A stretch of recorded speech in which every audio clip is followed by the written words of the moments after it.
আসসালামু আলাইকুম সবাইকে জনগণ। তো আজকে হচ্ছে আমরা এইচএসসি এমসিকিউ ওয়ান শট ক্লাসগুলোকে নিয়ে চলে এসেছি এবং আজকের যে ক্লাসটা সেই ক্লাসটা মূলত হচ্ছে আমরা অধ্যায় 4 রাসায়নিক পরিবর্তনের যত রকমের এমসিকিউ পরীক্ষায় বেশি আসে সেই এমসিকিউগুলো কভার করার চেষ্টা করতেছি। তো এই চ্যাপ্টার থেকে যখন আমরা কভার করব, কারণ আমরা সবাই জানি যে ফার্স্ট পেপার যে পরীক্ষাটা হয় সেখানে মূলত 25 মার্কের এমসিকিউ থাকে এবং ওই এমসিকিউগুলোর মধ্যে কিন্তু একটা ভাস্ট মেজরিটি পোর্শন কিন্তু হচ্ছে আমাদের এখান থেকে চলে আসে এই চ্যাপ্টারটা থেকে। সো এই জন্য এই চ্যাপ্টারটা কভার করা আমার জন্য একটু ইম্পর্টেন্ট, তাই আমরা একটু ভালো করে কোয়েশ্চেনগুলো দেখার চেষ্টা করব। যে কোয়েশ্চেনগুলো বেশি আসে ওটা আমাদের মেইন টার্গেট থাকবে। সেকেন্ড হচ্ছে আমরা ওইখান থেকে কি কি জিনিস এক্সট্রা টিপস অ্যান্ড ট্রিক্স হিসেবে নিতে পারি সেটা একটু দেখব। থার্ড হচ্ছে আমরা ট্রাই করব যেন নিজে নিজে টাইমের মধ্যে সবচেয়ে বেশি পরিমাণ মার্ক আমরা তুলতে পারি, সেটা যেন আমাদের প্র্যাকটিসটা হয়ে যায়। এই তিনটা হচ্ছে বেসিক টার্গেট। ইনশাআল্লাহ হচ্ছে সুন্দর করে বোঝানোর চেষ্টা করব। কথা না বুঝলে আমরা অবশ্যই হচ্ছে কমেন্ট সেকশনে জানাই দিব, তাহলে হচ্ছে এখান থেকে আমরা সলভ করে দেওয়ার একটু চেষ্টা করব। ঠিক আছে? তো জনগণ চলেন শুরু করা যাক। বিসমিল্লাহির রহমানির রহিম। তো প্রথমেই হচ্ছে আমরা একটু কোয়েশ্চেন অ্যানালাইসিসটা দেখে ফেলি। তার মানে হচ্ছে এই চ্যাপ্টারের টোটাল টপিক যেগুলো আছে তার মধ্যে কোন টপিকটা গুরুত্ব কতটুকু। যেমন এখানে যখন আপনারা দেখতেছেন যে type 1 type 2 that means green chemistry এবং হচ্ছে একমুখী উমুখী বিক্রিয়া, এইগুলো হচ্ছে সাল আমি অত বেশি লেখি নাই, তার মানে এটা না কিন্তু কোনো বছর আসে নাই। আমি বলতে চাচ্ছি যে লাস্ট কয়েক বছরে হয়তো একটু কম আসছে, বাট আলটিমেটলি কিন্তু এটা খুব বেশি এক্সামে আসে না, এটা বোঝানোর জন্য আর কি। হ্যাঁ, বাট বাদ দেওয়া কিন্তু যাবে না। ঠিক আছে? সো এই দুটা হচ্ছে একটু ভালো করে আমরা দেখবো। কিন্তু যখন আপনি দেখতেছেন যে 2 3 4 5 লাইন ধরে ধরে হচ্ছে সাল লেখা, এর মানে কি? এর মানে হচ্ছে এটা পরীক্ষায় প্রচুর পরিমাণে আসবে এবং যেহেতু পরীক্ষায় প্রচুর পরিমাণে আসবে তার মানে আমাকে সুন্দর করে জিনিসটা একটু ভালো করে বুঝতে হবে। আবার এখানে একটু নিচের দিকে চলে আসেন, আবার দেখেন কেপিকেসি আমরা সবাই পরিচিত নাম, তো এটাও পরীক্ষায় খুব বেশি আসে বলে এখানে লেখা আছে। আবার দেখেন এই পেজে চলে আসলে আমাদের কি আছে, এখানে পানি আয়নিক গুণফল আছে, এদিকে হচ্ছে কি অসওয়ার্ডের লৌহকরণ সূত্র আছে। তো এই জিনিসগুলো হচ্ছে এর মধ্যে ইনক্লুডেড হচ্ছে। আর এদিকে গেলে কি হচ্ছে, বাফার দ্রবণ, এটা পরীক্ষায় অনেক আসতেছে। সো যদি আমি একটু সহজ কথায় বলি তাহলে সবচেয়ে বেশি পরীক্ষায় আসে লাশাতেলের প্রিন্সিপাল, তার সাথে কি, তার সাথে ব্যান্ড অফ ইকুয়েশন এর মধ্যেই আছে। এর মধ্যে হচ্ছে আমার কেপিকেসি আছে, এটা নিয়ে পরীক্ষায় আসবে। আর এই সাইডের মধ্যে কি পিএইচ স্কেল থেকে পরীক্ষায় আসে, এই সাইড হচ্ছে বাফার ক্রিয়া কৌশল থেকে আসে। এই চারটা পড়াই লাগবে ফরজ। এবং এখানে যে বাকি টপিক গুলো আছে এগুলোও কিন্তু বাদ দেওয়া যাবে না, কারণ আমি একদম লাস্টে দিয়ে গেলে আপনারা বুঝবেন যে ভাই এখান থেকে হয়তো আমি সাল উল্লেখ করি নাই। কেন সাল উল্লেখ করে নেই? কারণ লাস্ট 1-2 বছরে কম আসছে, যে 1-2টা কোয়েশ্চেন আসছে ওটা আমি এখানে ইনক্লুড করে দিছি, সমস্যা নাই। ঠিক আছে?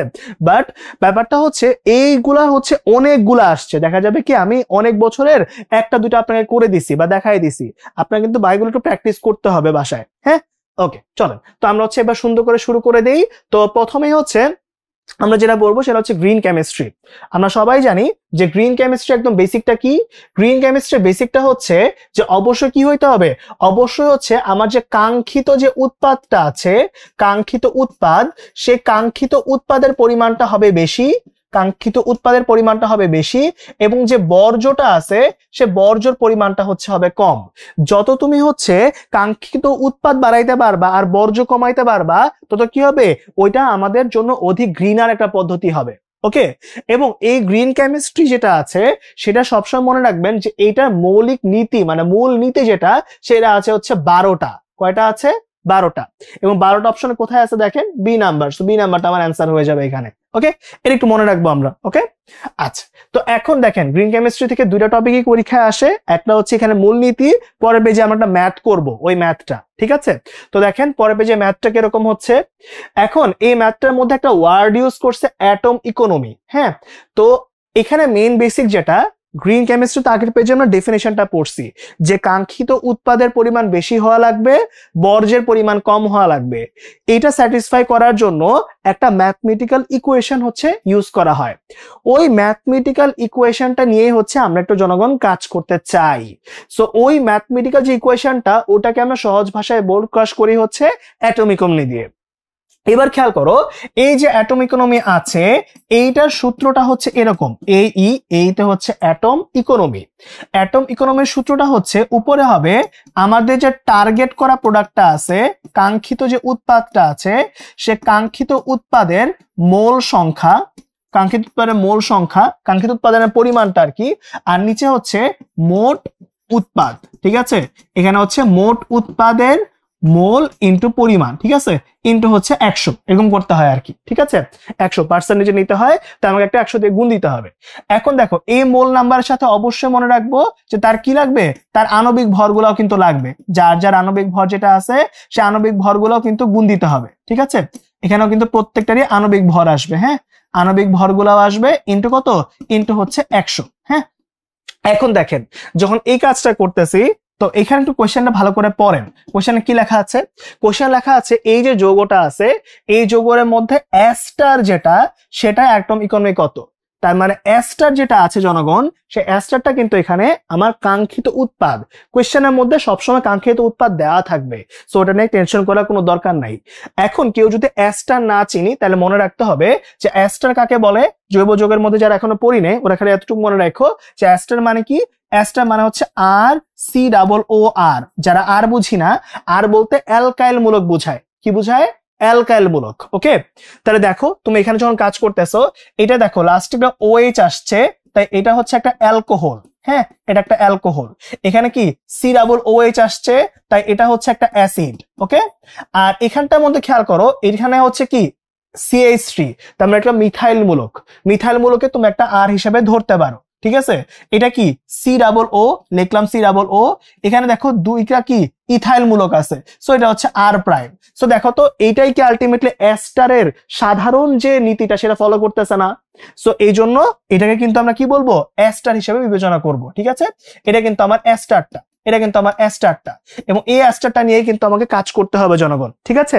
সো এই অ্যাস্টারটা নিয়ে যখন কাজ করব তাহলে খেয়াল করো অ্যাস্টার মার্ক করে ফেলছি। এবার নেক্সট আমার কি লাগবে, মোল ইন্টু আণবিক ভর। তো এবার খেয়াল করো জনগণ যে আমরা আগে এর আণবিক ভরটা বের করে ফেলবো, ঠিক আছে। আণবিক ভর বের করে ফেলো। দেখো এখানে কার্বন কয়টা আছে, কার্বন আছে টোটাল এই যৌগের ভিতরে 4টা, তো এবার 12 গুণ 4 নিয়ে নিছি। এরপর দেখো অক্সিজেন কয়টা আছে, তাহলে নিয়ে নাও, অক্সিজেন আছে 2টা, 16 গুণ 2 নিয়ে নিলাম।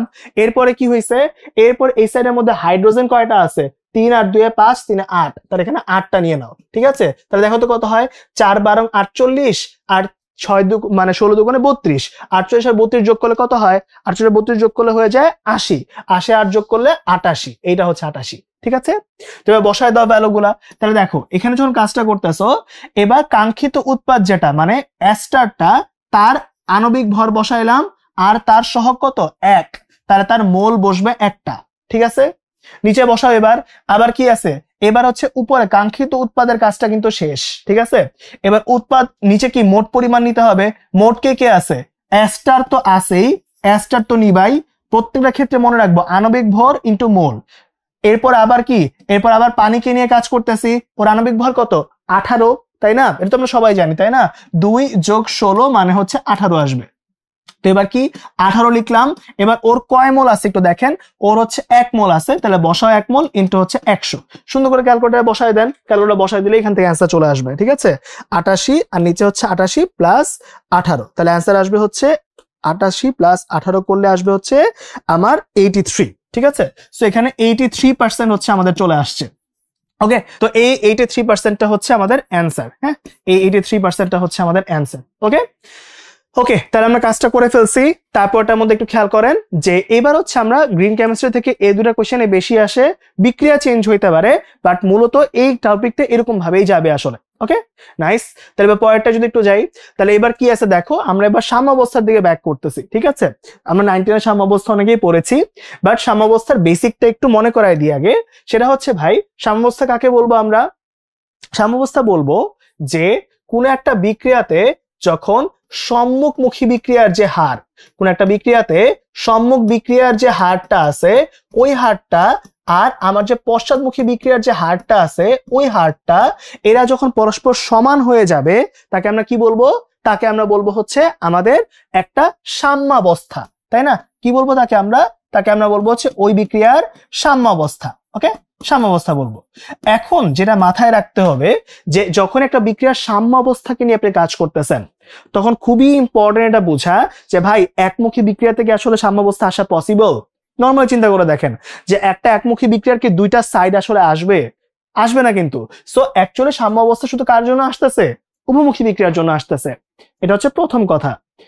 দ্বিতীয় কথা হচ্ছে ভাইয়া যে আমার যে কোনো একটা সাম্য অবস্থায় যখন আমরা কাজ করতেছি তখন অবশ্যই মনে রাখবো যে সাম্য অবস্থা কিন্তু কখনো শেষ হবে না। সাম্য অবস্থা কখনো কি হবে না? সাম্য অবস্থা কিন্তু কখনো শেষ হবে না। তাহলে ও কি করবে? কারণ হচ্ছে দেখো, ও একবার সামনে যায় আবার পিছনে চলে আসে, আবার সামনে যায় আবার পিছনে চলে আসে। তো সব সময় কিছু না কিছু একটা অংশ অবশিষ্ট থাকবেই। তো মনে রাখবা যে উন্মুখী বিক্রিয়া এরকম সামনে পিছিয়ে যাইতে যাইতে যাইতে যাইতে যে স্টেবল সিচুয়েশনে যায় ওইটার নাম হচ্ছে সাম্য অবস্থা। ঠিক আছে? তার মানে সাম্য অবস্থায় যখন যাবে তখন ওটা হচ্ছে উন্মুখী বিক্রিয়ার সবচেয়ে স্টেবল পজিশনটা। ওকে, তো এবার দেখো ভাই, কখনো শেষ হবে না। এবং দ্বিতীয় যে কথাটা মনে রাখবা সেটা হচ্ছে মনে রাখবা সাম্য অবস্থায় প্রভাবক এর কোনো প্রভাব নাই। ঠিক আছে? প্রভাবকের প্রভাব নেই। ঠিক আছে? মানে ওর বিক্রিয়া হার যেটা, ওই বিক্রিয়া হার এর কোনো চেঞ্জও করতে পারে না। মানে ব্যাপারটা যেটা হয়, যখন তুমি প্রভাবকটা অ্যাড করবা, প্রভাবকের কাজ কি? বিক্রিয়া হার বাড়ানো বা কমানো। তাহলে তুমি যখন হচ্ছে কোন একটা জায়গায় প্রভাবকটা অ্যাড করছো, ওর কিন্তু দুইটা সাইড, ও দুই দিকের বিক্রিয়া কি করে দিবে? সেম পরিমাণ হচ্ছে হাই করে দিবে অথবা লো করে দিবে। সো তুমি কিন্তু কোনো কিছু আর টের পাবা না। সো আলটিমেটলি সেমই আসবে অ্যান্সার। ঠিক আছে? সো এখানে যখন কাজটা করতেছো খুব ক্লিয়ারলি একটু বুঝো যে এই যে রাসায়নিক সাম্যাবস্থার বৈশিষ্ট্যতা আছে, সেই বৈশিষ্ট্য নিয়ে আমরা কাজ করতেছি। তাহলে এই বৈশিষ্ট্যের মধ্যে কোনটা কোনটা পড়তেছি একটু দেখো। হ্যাঁ, এক, বিক্রিয়া সমাপ্তি কি হয়? অ্যান্সার হচ্ছে হয় না। বিক্রিয়া কি একমুখী? অ্যান্সার হচ্ছে না, বিক্রিয়া উভমুখী। তাই না ভাই? তারপর কি? তারপর হচ্ছে প্রভাবকের প্রয়োজনীয়তা কি আছে? অ্যান্সার হচ্ছে না। এটা কি সাম্যের স্থিতিশীলতা? সো এটা হচ্ছে সাম্যের স্থিতিশীলতা। সবাইকে ধরতে পারছি? ক্লিয়ার? বুঝতে পারছি এই পর্যন্ত? নাইস। তো এবার দেখেন ভাই, এই পর্যন্ত হয়ে গেল। এর পরেরটার মধ্যে আমরা কি করবো একটু দেখি। পরীক্ষা তো এটা একটা আসে, আর দুটা গ্রাফ পরীক্ষায় আসে। কি গ্রাফ আসে একটু বলে দিই আপনাদেরকে। দেখেন, আপনার 9-10% বাস মনে করাই দিচ্ছি। এটা তো একটা আসেই পরীক্ষায়। হ্যাঁ, আর একটা জিনিস আসে, সেটা হচ্ছে রেট ভার্সেস টাইমের গ্রাফ। এখন রেট আর টাইমের গ্রাফটা কিরকম ছিল? যে একটা বিক্রিয়া যখন শুরু হচ্ছে, শুরুতে কি?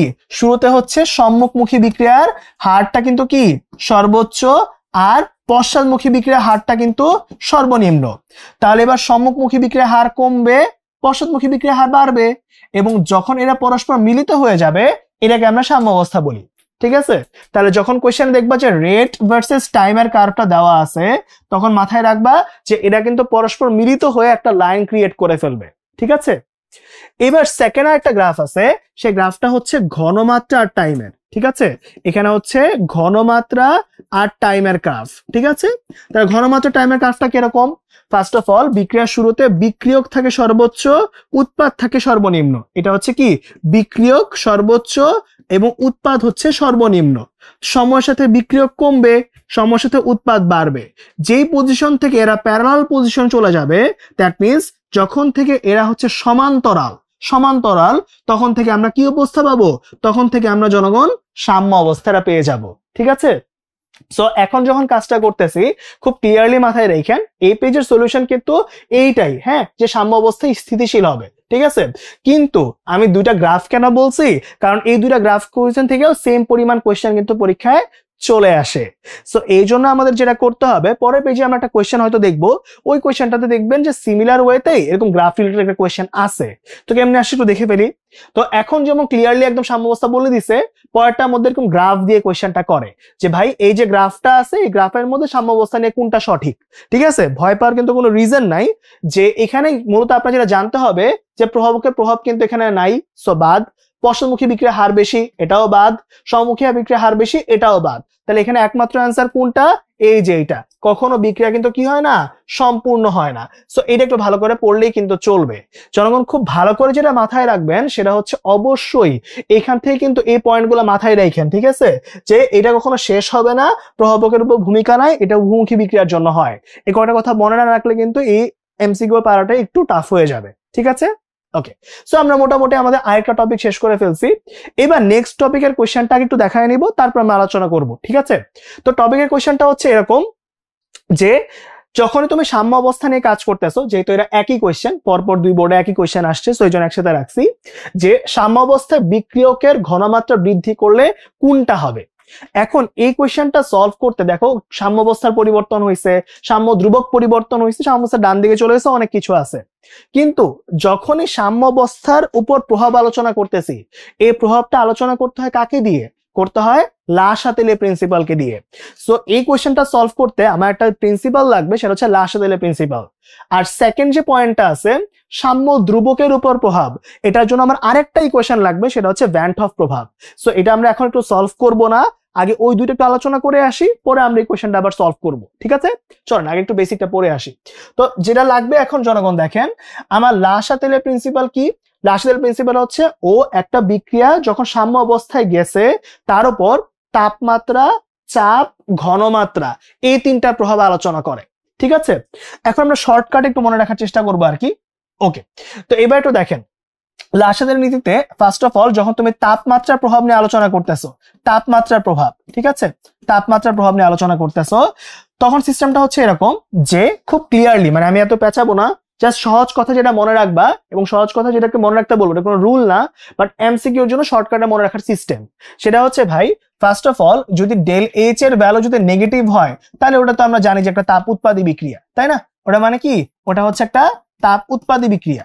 আমি যেটা মনে রাখতে বলবো ভাইয়া, যে মনে রাখবা যে তাপ উৎপাদী বিক্রিয়ার সাথে তাপমাত্রার সম্পর্ক ব্যস্তানুপাত, মানে আমি এমনি মনে রাখতাম, তো এই জন্য সবাইকে এমনি মনে রাখতে বলি যে তাপ উৎপাদের সাথে তাপমাত্রার সম্পর্ক ব্যস্তানুপাত। বারবার বলতেছি, এটা কিন্তু কোনো রুলস না, জাস্ট আমি মনে রাখার জন্য, এমনি মনে রাখলে ইজিলি পারা যায়, ঠিক আছে?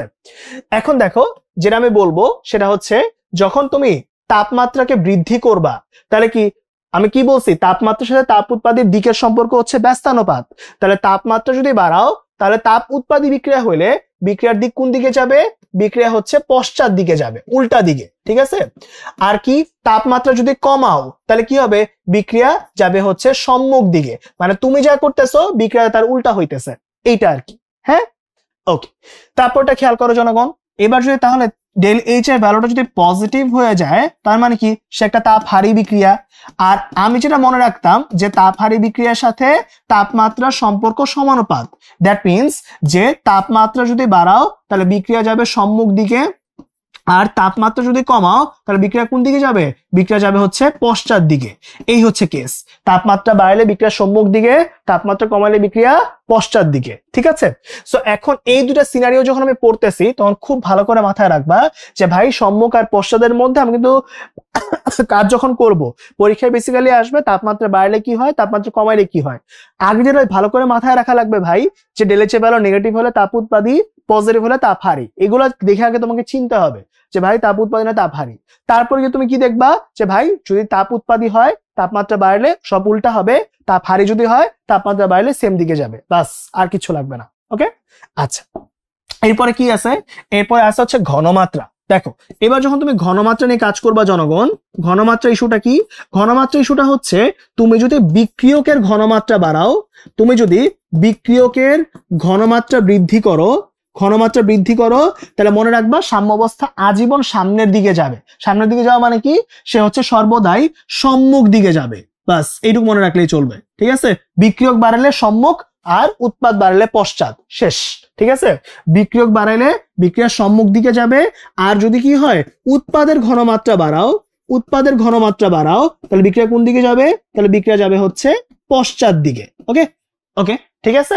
আর কিচ্ছু কিন্তু না। কারো যদি বুঝতে অসুবিধা হয় তাহলে এখানে দেখো PCl5 PCl3 প্লাস Cl2।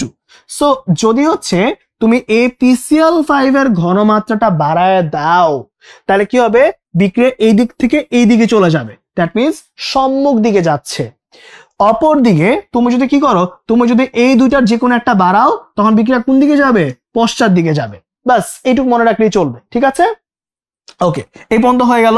তাহলে তারপরটা আমাদের কি আছে? তারপরটা আছে হচ্ছে চাপ। এখানে খালি এক লাইন মনে রাখবো যে চাপ বৃদ্ধি করলে সর্বদা বেশি মোল থেকে কম মোলের দিকে যাবে, সর্বদা বেশি মোল থেকে কোন দিকে যাবে? কম মোলের দিকে যাবে, বাস আর কিচ্ছু মনে রাখতে হবে না, ঠিক আছে? বাই দ্য ওয়ে এটা অবশ্যই গ্যাসীয় হওয়া লাগবে, হ্যাঁ অবশ্যই গ্যাসীয় হওয়া লাগবে। এখানে কিন্তু লিকুইড এবং সলিডের উপর কোনো প্রভাব নাই।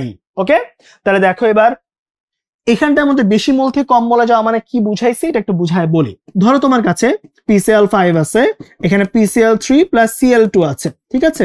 তাহলে এবার বলো তো ভাই, এখানে উৎপাদে আছে 2 মোল, 1 প্লাস 1 ওর সহগ 1 ওর সহগ 1, সো 2 মোল। আর এখানে PCl5 এর কয় মোল আছে? 1 মোল আছে। তাহলে যদি চাপটা আমি বৃদ্ধি করি তাহলে এই বেশি 2 মোল থেকে সে কম মোলের দিকে চলে আসবে, ঠিক আছে।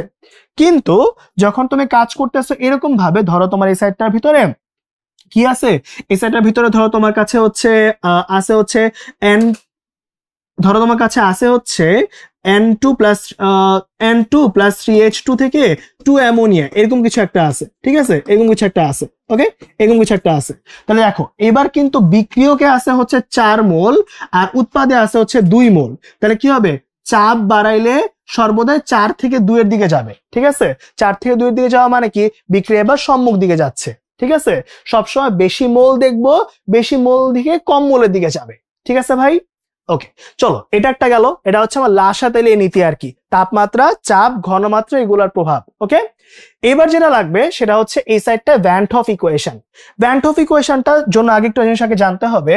আমরা সবাই জানি একটা ওয়ার্ড আছে, তার নাম হচ্ছে সাম্য ধ্রুবক, ঠিক আছে, সাম্য ধ্রুবক। এখন সাম্য ধ্রুবক জিনিসটা কার উপর কাজ করতেছে, দেখো তোমরা সবাই পড়ছো ভরক্রিয়া সূত্র। ভরক্রিয়া সূত্রটা কি, যে ভাই রেটটা যে কোনো সময়ের হচ্ছে সক্রিয় ভরের সমানুপাত, সক্রিয় ভর মানে ঘনমাত্রার আংশিক চাপ, হ্যাঁ।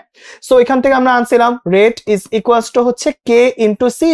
এই যে কেটা আসছে না, এই কেটার নামই কিন্তু হচ্ছে আলটিমেটলি কি, এই কেটার নামই কিন্তু হচ্ছে সাম্য ধ্রুবক, ঠিক আছে। মানে এটাকে হার ধ্রুবক বলে, সাম্য অবস্থার জন্য যখন এই অনুপাতটা নেওয়া হয় তাকে আমরা সাম্য ধ্রুবক বলি। হোয়াটসএভার, এবার সাম্য ধ্রুবকের উপর প্রভাব যখন আলোচনা করব, মাথায় রাখতে হবে ভাই যে সাম্য ধ্রুবকটা নিয়ে যখন কাজ করতেছি তখন কিন্তু হচ্ছে এটা সবার জন্য চেঞ্জ হইতে পারবে না। সাম্য ধ্রুবক মানে হচ্ছে কেপি কেসি আর কি, হ্যাঁ। ওই কেপি অথবা কেসি যেটা আছে এটা শুধুমাত্র তাপমাত্রার কারণে চেঞ্জ হবে, শুধুমাত্র তাপমাত্রার দ্বারা চেঞ্জ হবে। এটা কিন্তু খুব ভালো করে এক্সাম মনে রাখতে হবে, ঠিক আছে। মনে রাখো যে সাম্যাবস্থা যেটা আছে, সাম্যাবস্থা এটা পরিবর্তন হয় তাপমাত্রা, চাপ, ঘনমাত্রা, কিন্তু আমার যে হচ্ছে কেপি বা কেসি মানে সাম্য ধ্রুবক সেটা শুধুমাত্র চেঞ্জ হয় কার কারণে, শুধুমাত্র চেঞ্জ হয় তাপমাত্রার কারণে। এটা যেন ভুল না হয়, ঠিক আছে। তাহলে এখানে কি কাহিনী একটু বুঝায় বলি আপনাদেরকে। এবার এখানটার মধ্যে হচ্ছে ভ্যান হফ ইকুয়েশন যাচ্ছে, তাহলে সূত্র কি, ln KP is equals to minus del H by R 1/t plus কি ধ্রুবক, ঠিক আছে। Ln KP equals to minus del H by R 1/t plus ধ্রুবক। তাহলে যখন তুমি হচ্ছে এখানে ভ্যান হফ ইকুয়েশনের মধ্যে লন কেপি আর 1/t এর গ্রাফটা আঁকবা, লন কেপি এবং 1/t এর গ্রাফটা আঁকবা, তখন কিন্তু কি হবে, লন কেপি আছে y অ্যাক্সিস বরাবর, তাহলে y, এটা কি 1/t হচ্ছে x অ্যাক্সিস বরাবর, তাহলে এখানে কি y equals to mx plus c minus mx plus c আসছে। সো এখানে ঢালের ভ্যালুটা কত একটু দেখো, এখানে গ্রাফ থেকে তুমি যদি ঢালটা আঁকতা তাহলে ঢালটা কত হচ্ছে একটু দেখো তোমরা, এইটার সাথে মিলাও, তাহলে কত বলো তো, minus del H by R, এটা হচ্ছে আমার ঢালের ভ্যালু, ঠিক আছে, এটা হচ্ছে ঢালের ভ্যালু। ওকে, এখন এই পার্টটুকুতে যখন আমি কাজ করতেছি তখন কি হয়েছে একটু দেখো, এই পার্টটুকুর মধ্যে যখন তুমি দেখবা তখন হচ্ছে কি আমার দুইটা সেকশন, তাপ উৎপাদী আর তাপ হারি, ঠিক আছে। তো এখন হচ্ছে ভাইয়া তাপ উৎপাদী যেটা আছে সে তাপ উৎপাদের মধ্যে ডেল এইচ এর ভ্যালু কত, তাপ উৎপাদের মধ্যে ডেল এইচ এর যে ভ্যালুটা আছে সেই ভ্যালুটা হচ্ছে নেগেটিভ, ঠিক আছে, ভ্যালুটা হচ্ছে নেগেটিভ। এখন দেখো তুমি এই মাত্র ভ্যান হফের ঢালই পাইছো কত, মাইনাস ডেল এইচ বাই আর। তাহলে এবার আমরা এই ডেল এইচ এর ভ্যালুটা এর জন্য ইনক্লুড করে দেখবো আসলে গ্রাফটা কেমন আসে, ঠিক আছে। তো ধীরে ধীরে কাজ করি আমরা, কোনো তাড়াহুড়া নাই। ইকুয়েশন আমরা জানি, কার কার গ্রাফ আসবে আমরা জানি। কাজ করতেছি তাপ উৎপাদের জন্য ডেল এইচ এর ভ্যালু নেগেটিভ, তাহলে ঢালের ভ্যালু কত আসতেছে দেখেন। আমরা আগে এই ঢালটা লিখে নিব, হ্যাঁ, এই ঢালটা লিখে নিব, লিখলাম। এবার চলো ভ্যালুটা ইনক্লুড করি, ভ্যালুটা ইনক্লুড করলে কি আসে দেখো, এই ডেল এইচ এর জায়গায় এই মাইনাস ভ্যালুটা বসাও, তাহলে কি আসে দেখো, মাইনাস অলরেডি একটা ছিল, এখানে আর একটা মাইনাস, তাহলে বলো মাইনাসে মাইনাসে কি হয়ে যাবে প্লাস, তার এখানে একটা পজিটিভ ঢাল আসবে। পজিটিভ ঢাল মানে কি বলতো, পজিটিভ ঢাল মানে হচ্ছে এবার কিন্তু বিক্রিয়াটা উপরের দিকে যাবে এরকম, ঠিক আছে, উপরের দিকে যাবে, ওকে। এবং এটার ভ্যালুটা কত হচ্ছে m equals to plus del H by R, এটা আসতেছে। অপর দিকে তুমি যখন কাজটা করতেছো, সরি এখানে m এর ভ্যালুটা পজিটিভ ভ্যালু আসতেছে, এটা মনে রাখলেই চলবে, হ্যাঁ। অপর দিকে তুমি যদি এই সেম গ্রাফটাই কার জন্য আঁকতা, তাপ হারির জন্য আঁকতা, তখন কি হইতো, তাপ হারির জন্য হচ্ছে ডেল এইচ এর ভ্যালুটা হচ্ছে কি পজিটিভ একটা ভ্যালু, তাই না। তাহলে আমরা নরমালি জানি যে ভ্যান হফের ঢালটা কত, মাইনাস ডেল এইচ বাই আর, মানে সূত্রের মধ্যে মাইনাস ছিল, রাইট। এবার কি, এবার এ প্লাস এবং এ মাইনাস মিলে কাজ করতেছে, তাহলে মাইনাস আর এ প্লাস মিলে কাজ করবো, প্লাসে মাইনাসে কি আসবে অ্যান্সার, মাইনাস আসবে। তাহলে এবার দেখেন তো কি হচ্ছে, তাহলে এবার এই পার্টটুকুর ভিতরে যখন কাজ করতেছি এখানে হচ্ছে ln কেপি, এখানে হচ্ছে 1/t, তাহলে প্লাসে মাইনাসে ঢালটা কি হবে, প্লাসে মাইনাসে ঢালটা হবে নেগেটিভ। ঠিক আছে, সো এই জায়গায় মনে রাখবো যে তাপ হারে বিক্রিয়ার জন্য ঢালটা কি আসবে, নেগেটিভ আসবে, বাস এইটুকুই। ঠিক আছে, নাইস, এই বন্ধ হয়ে গেল। তাহলে হচ্ছে এবার এই পার্টটুকুর পরে আমরা কাজ করে ফেলছি, এটার পরে এখন আমরা কোশ্চেনটাতে আবার ব্যাক করব। ঠিক আছে, ওকে, তাহলে এবার কি হইতেছে, এবার এখানটা কোশ্চেনটা দেওয়া আছে, এবার দেওয়া আছে সাম্য অবস্থা বিক্রিয়কের ঘনমাত্রা নিয়ে আমরা কাজ করতে চাচ্ছি, তাহলে এখানে কি কি অ্যান্সার আসবে, তো চলো একটু দেখে ফেলি আমরা। দেখেন ফার্স্ট কাহিনী কি, সাম্য অবস্থার পরিবর্তন ঘটছে, বিক্রিয়কের ঘনমাত্রা যদি বাড়াই, বিক্রিয়কের ঘনমাত্রা, তাহলে অবশ্যই আমরা লাসাতের নীতিতে পড়ে আসছি মাত্রই যে বিক্রিয়কের ঘনমাত্রা যদি বাড়াই তাহলে বিক্রিয়া সম্মুখ দিকে যায়, সম্মুখ দিকে যাওয়া মানে কি, অবশ্যই সাম্য অবস্থার পরিবর্তনটা ঘটছে, সো ট্রু। ঠিক আছে, তারপর আবার চিন্তা করে দেখেন সাম্য ধ্রুবকের মানের কোনো পরিবর্তন ঘটে না, এটাও কিন্তু সত্য, মাত্র ভ্যান হফ ইকুয়েশন পড়ছেন তখন কি দেখছেন যে তাপমাত্রা ছাড়া আর কিছুতেই কিন্তু সাম্য ধ্রুবক চেঞ্জ হবে না, সো এটাও কিন্তু সদা সত্য কথা, তাই না। এরপরটা কি বলেন তো জনগণ, যে এবার এখানে ঘনমাত্রা বাড়াইছি, দেখেন বিক্রিয়কের ঘনমাত্রা বাড়াইলে বিক্রিয়া সর্বদা কোন দিকে যাবে, সম্মুখ দিকে যাবে, আর সম্মুখ দিকে যাওয়া মানে কি বলেন তো, বিক্রিয়া সামনের দিকে যাওয়া মানে ডান দিকে যাওয়া। দেখেন চিন্তা করে দেখেন, একটা যে কোনো এক্সাম্পল নেন, PCl5 PCl3 Cl2, তাহলে যদি আপনি এইটার ভ্যালু বাড়ান তাহলে বিক্রিয়া কি সামনের দিকে যাবে, তার মানে কি ডান দিকে সরে যাচ্ছে না, সো এটাও কিন্তু ঠিক আছে। তাহলে অ্যান্সার কিন্তু 1, 2 এবং 3, তার মানে তিনটাই সহমত। ঠিক আছে, বুঝতে পারছি, ওকে, তাহলে এই পর্যন্ত আমরা করে ফেললাম। তাহলে এবার এই কোশ্চেনটা যখন সলভ করছি তারপরটার মধ্যে আমরা আবার কাজ করব। ঠিক আছে, তো এবার এই পার্ট টুতে সেকেন্ড কোশ্চেন নিয়ে কাজ করতেছি, SO2 O2 SO3 এটা দেওয়া আছে। হ্যাঁ, তো এখন তাপমাত্রা বাড়লে এটা কি ঘটবে সেটা আমরা জানতে যাচ্ছি। ঠিক আছে, তাহলে এবার তো খেয়াল করেন যে এটা কিন্তু কি তাপ উৎপন্ন হচ্ছে, তাপ যদি উৎপন্ন হয় তাহলে এটা কি একটা তাপ উৎপাদী বিক্রিয়া, তাহলে তাপ উৎপাদী বিক্রিয়া যদি হয় তাহলে কি হবে, তাপ উৎপাদী বিক্রিয়ার সাথে কি সম্পর্কটা ব্যস্তানুপাত, আমরা সবাই মাত্র পড়ে আসছি যে তাপ উৎপাদী, আমি কি মনে রাখার জন্য বলতে বলছিলাম যে তাপ উৎপাদী বিক্রিয়ার সাথে আমার তাপমাত্রার সম্পর্ক কিন্তু কি ব্যস্তানুপাত, তাই না। তাহলে কি তাপমাত্রা যদি বাড়াই তাহলে বিক্রিয়া কোন দিকে যাবে জানো, বিক্রিয়া যাবে হচ্ছে পশ্চাৎ, আর তাপমাত্রা কমাইলে বিক্রিয়া কোন দিকে যাবে, বিক্রিয়া যাবে হচ্ছে সম্মুখ। ঠিক আছে, সো এবার বলেন এখানে কি তাপমাত্রা বাড়াইতে বলছে, তাপমাত্রা বাড়ালে বিক্রিয়া কোন দিকে যাবে, বিক্রিয়া পশ্চাৎ দিকে যাবে, আর পশ্চাৎ দিকে যাওয়া মানে কি বলেন তো, SO3 এর পরিমাণটা কমে যাবে আর এদের উৎপাদনটা বেড়ে যাবে, তাই না। তো কি হচ্ছে, এই SO3 এর পরিমাণ কমে যাচ্ছে, এটাই হচ্ছে আমার অ্যান্সার। ঠিক আছে, দেখেন ভালো করে বুঝেন, কিন্তু তাপ উৎপাদী বিক্রিয়া তাপমাত্রা বাড়াইছি তাই বিক্রিয়া পিছনের দিকে যাবে, পিছনের দিকে যাওয়া মানে কি, পিছনের দিকে যাওয়া মানে হচ্ছে যে বিক্রিয়াটা এই দিক থেকে এদিকে শিফট হয়েছে, তাহলে ওর পরিমাণটা কমবে এবং এদের পরিমাণটা বাড়বে, সো এবার ওর পরিমাণ কমতেছে তাই এটা SO3 উৎপাদন কমে যায়। ঠিক আছে, বুঝতে পারছি, এগুলো একটাও হয় না, চেক করে দেখেন, বিক্রিয়া সম্মুখ দিকে যায়, অ্যান্সার হচ্ছে না, তল SO3 উৎপন্ন হয়, অ্যান্সার হচ্ছে না। ঠিক আছে, SO3 তো কমে যাচ্ছে, উৎপাদন কমতেছে, O2 এর পরিমাণ কমে যায় না, O2 আর SO2 এর পরিমাণ কিন্তু বেড়ে যায়, তাই না, O2 এবং SO2 কিন্তু বেড়ে যায়, তো এটাও হয়নি, সো এই এক নাম্বারটা আমার অ্যান্সার হয়ে গেছে আর কি। তো চলেন পরেরটার মধ্যে যাব, মোটামুটি লাস্টের প্রিন্সিপাল আমরা মাত্রই দেখলাম এই পেজটার মধ্যে, কারো অসুবিধা থাকলে আরেকবার একটু দেখে নিয়েন। আর এখান থেকে লাসাতেলি এবং ভ্যান হফ, এটা যে শুধু এমসিকিউর জন্য ইম্পর্টেন্ট এরকম না, শুধু এই ভ্যান হফ এবং লাসাতেলি এই দুইটা মিলে কিন্তু একটা সিকিউ কোশ্চেনও চলে আসতে পারে। ঠিক আছে, বিগত বছরের বোর্ড কোশ্চেন সলভ করার সময় দেখবেন এই দুটা কিন্তু রিটেন পরীক্ষাও সবচেয়ে বেশি আসে, ঠান্ডা মাথায় একটু দেখেন তাইলেই হবে। হ্যাঁ, ওকে, তাহলে পরেরটার মধ্যে একটু যাই। এবার নেক্সট কোয়েশ্চেনটা সলভ করতে চাইলে আমরা কি পাচ্ছি একটু দেখো, সাম্য অবস্থায় কিন্তু বিক্রিয়া নিয়ে কাজ করতেছি, এখানে X2 গ্যাস প্রবেশ করলে কি হচ্ছে। এখন বিক্রিয়াটা যদি খেয়াল করো তাহলে এখানে X2 যে গ্যাসটা আছে ও কিন্তু একটা বিক্রিয়ক, খেয়াল করছেন, ও কিন্তু একটা বিক্রিয়ক জনগণ, তাই না, বিক্রিয়ক। তাহলে বিক্রিয়ক যদি হয় তাহলে বিক্রিয়কের পরিমাণ আমি বাড়াচ্ছি, বিক্রিয়কের পরিমাণ বাড়ালে কি হয় বলতো, বিক্রিয়াটা কি সম্মুখ দিকে যায়, তাই না, বিক্রিয়াটা কোন দিকে যায়, সম্মুখ দিকে যায়। এখন বিক্রিয়ার সম্মুখ দিকে যাওয়া মানে কি চিন্তা করে দেখেন তো, বিক্রিয়ার সম্মুখ দিকে চলে গেছে তার মানে কি এবার উৎপাদন বেড়ে গেছে, রাইট। তাহলে কি এখানে দেখো এইদিকে চলে গেলে XY3 যেটা আছে, AXY3 মানে যেটা উৎপাদ আর কি, যেটা উৎপাদ আর কি, সে উৎপাদের পরিমাণ কিন্তু কি হবে বলতো, বেড়ে যাবে। এটা হইতে পারে এক। সেকেন্ড হইতে পারে কি, সেকেন্ড হইতে পারে হচ্ছে X2 এবং Y2 এদের পরিমাণ কমতে পারে, এই দূরে তো হয়, তাই না। আগের পেজে একবার পড়ে আসছো যে বিক্রিয়কের ঘনমাত্রা বাড়াইলে বিক্রিয়ার সম্মুখ দিকে যায়, তার মানে কি হবে, উৎপাদ বাড়বে এবং x2 y2 এগুলার পরিমাণ কি হবে, এগুলার পরিমাণ কিন্তু কমে যাবে, পরিমাণ কিন্তু কমে যাবে। তো দেখি এবার অপশনে কি কি আছে। এক নম্বর কথা ঠিক আছে, বিক্রিয়া সম্মুখ দিকে যাবে কারণ ডান দিকে যাচ্ছে, মিলে গেছে। সেকেন্ড পয়েন্ট, সাম্যাঙ্কের মান কি বৃদ্ধি পাবে জনগণ? তোমরা একটু বলো তো, মাত্রই পড়ে আসছো না ভ্যান হোফ ইকুয়েশন? আমি কি দেখছি, ভ্যান হোফ ইকুয়েশন আমি মাত্রই দেখছি যে ও শুধুমাত্র কার উপর ডিপেন্ড করে, তাপমাত্রার উপর ডিপেন্ড করে, তাপমাত্রা ছাড়া কিন্তু আর অন্য কোনো কিছুতে ডিপেন্ড করে না। ঠিক আছে, এরপরটা কি হয়েছে, উৎপাদনের পরিমাণ কমে গেছে। ঠিক আছে, উৎপাদনের পরিমাণ কি কমছে? হ্যাঁ, উৎপাদনের পরিমাণ কিন্তু বেড়ে গেছিল। ঠিক আছে, উৎপাদন পরিমাণ কিন্তু বেড়ে গেছে, সো এটাও কিন্তু হচ্ছে না। ঠিক আছে, এটা হবে একটা, উৎপাদের পরিমাণ হ্রাস পাবে। ঠিক আছে, কিন্তু না, উৎপাদের পরিমাণ বেড়ে গেছে, সো অ্যান্সার হবে এ নাম্বারটা। হ্যাঁ, এ নাম্বারটা। ওকে, হয়ে গেল। তো এবার যদি জনগণ আমরা সামনের দিকে যাই তাহলে দেখো কি হয়।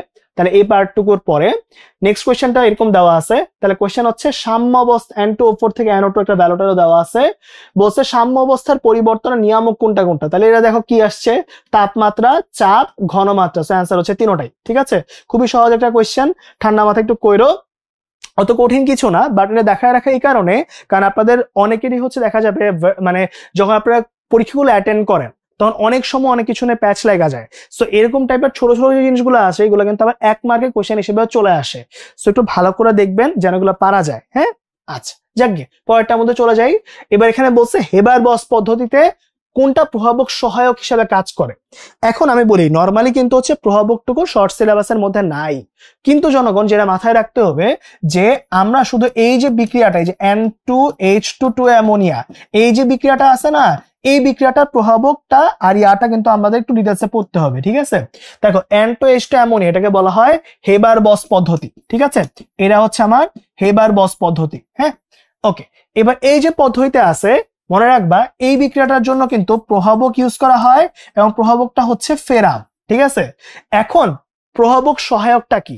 প্রভাবক সহায়কটা হচ্ছে যে প্রভাবককে সহায়তা করে, সহজ কথায় বললে। ঠিক আছে, দ্যাট মিনস প্রভাবক যদি বিক্রিয়া বাড়ায় তাহলে ওই প্রভাবক সহায়কটা ইউজ করলে এর ক্ষমতা আরো আগের চেয়ে বেড়ে যাবে।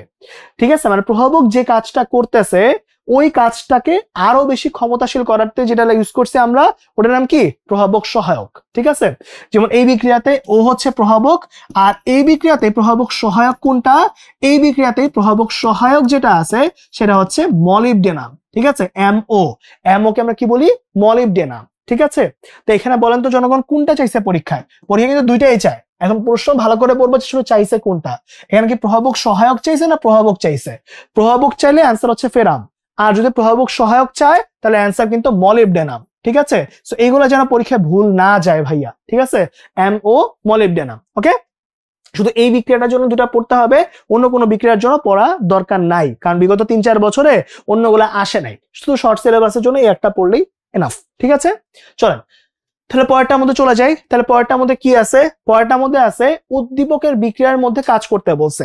এবার এই কোশ্চেনটা রিসেন্ট টাইম গুলোতে একটু বেশি ইম্পর্টেন্ট হয়ে গেছে। ঠিক আছে, বিশেষ করে শর্ট সিলেবাস যখন থেকে শুরু হয়েছে তখন থেকে এই টাইপের কোশ্চেন প্রতি বছরে কোনো না কোনো একটা ভাবে চলে আসে। ঠিক আছে, সো একটু ভালো করে খেয়াল করবেন।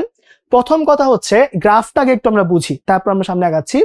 দেখেন এই গ্রাফটাতে যখন কাজ করব, যে কোনো একটা বিক্রিয়ায় বিক্রিয়ককে যদি বিক্রিয়ায় যেতে হয়, যে কোনো একটা বিক্রিয়ককে যদি বিক্রিয়ায় অংশ নিতে হয় তাহলে তাকে একটা মিনিমাম শক্তি অর্জন করতে হয়।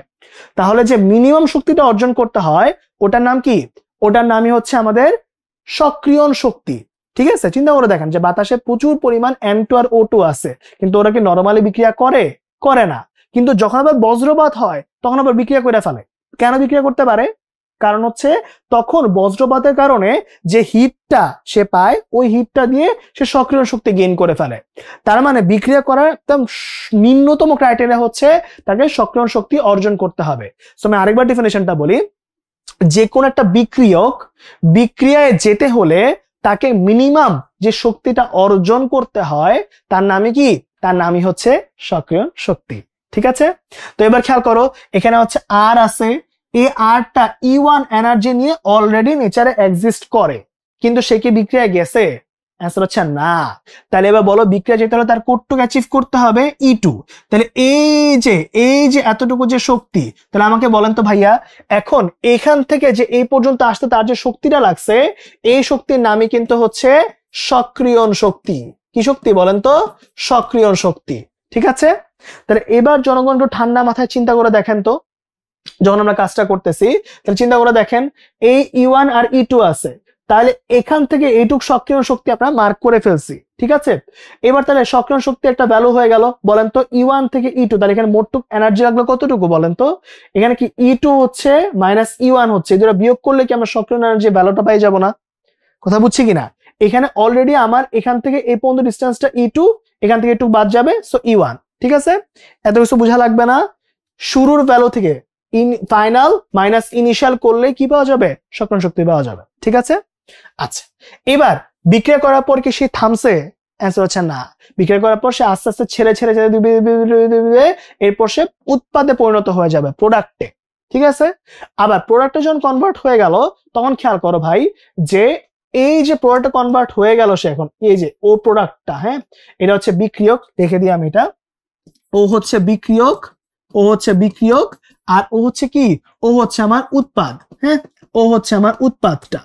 এবার খেয়াল করো, সবসময় মাথায় রাখবা যে একটা পদার্থ যখন উৎপাদে কনভার্ট হয়ে গেছে, তারপরে তার যে শক্তি সেটাকে কিন্তু আমরা বলি হচ্ছে বিক্রিয়ার তাপ। ওই যে তোমরা পড়ছো না, তাপ উৎপাদে তাপ হারি বিক্রিয়া, ওটা কোত্থেকে আসে? বিক্রিয়া থেকে তাপ উৎপন্ন হইলে অথবা বিক্রিয়া তাপ শোষিত হইলে আসে, রাইট?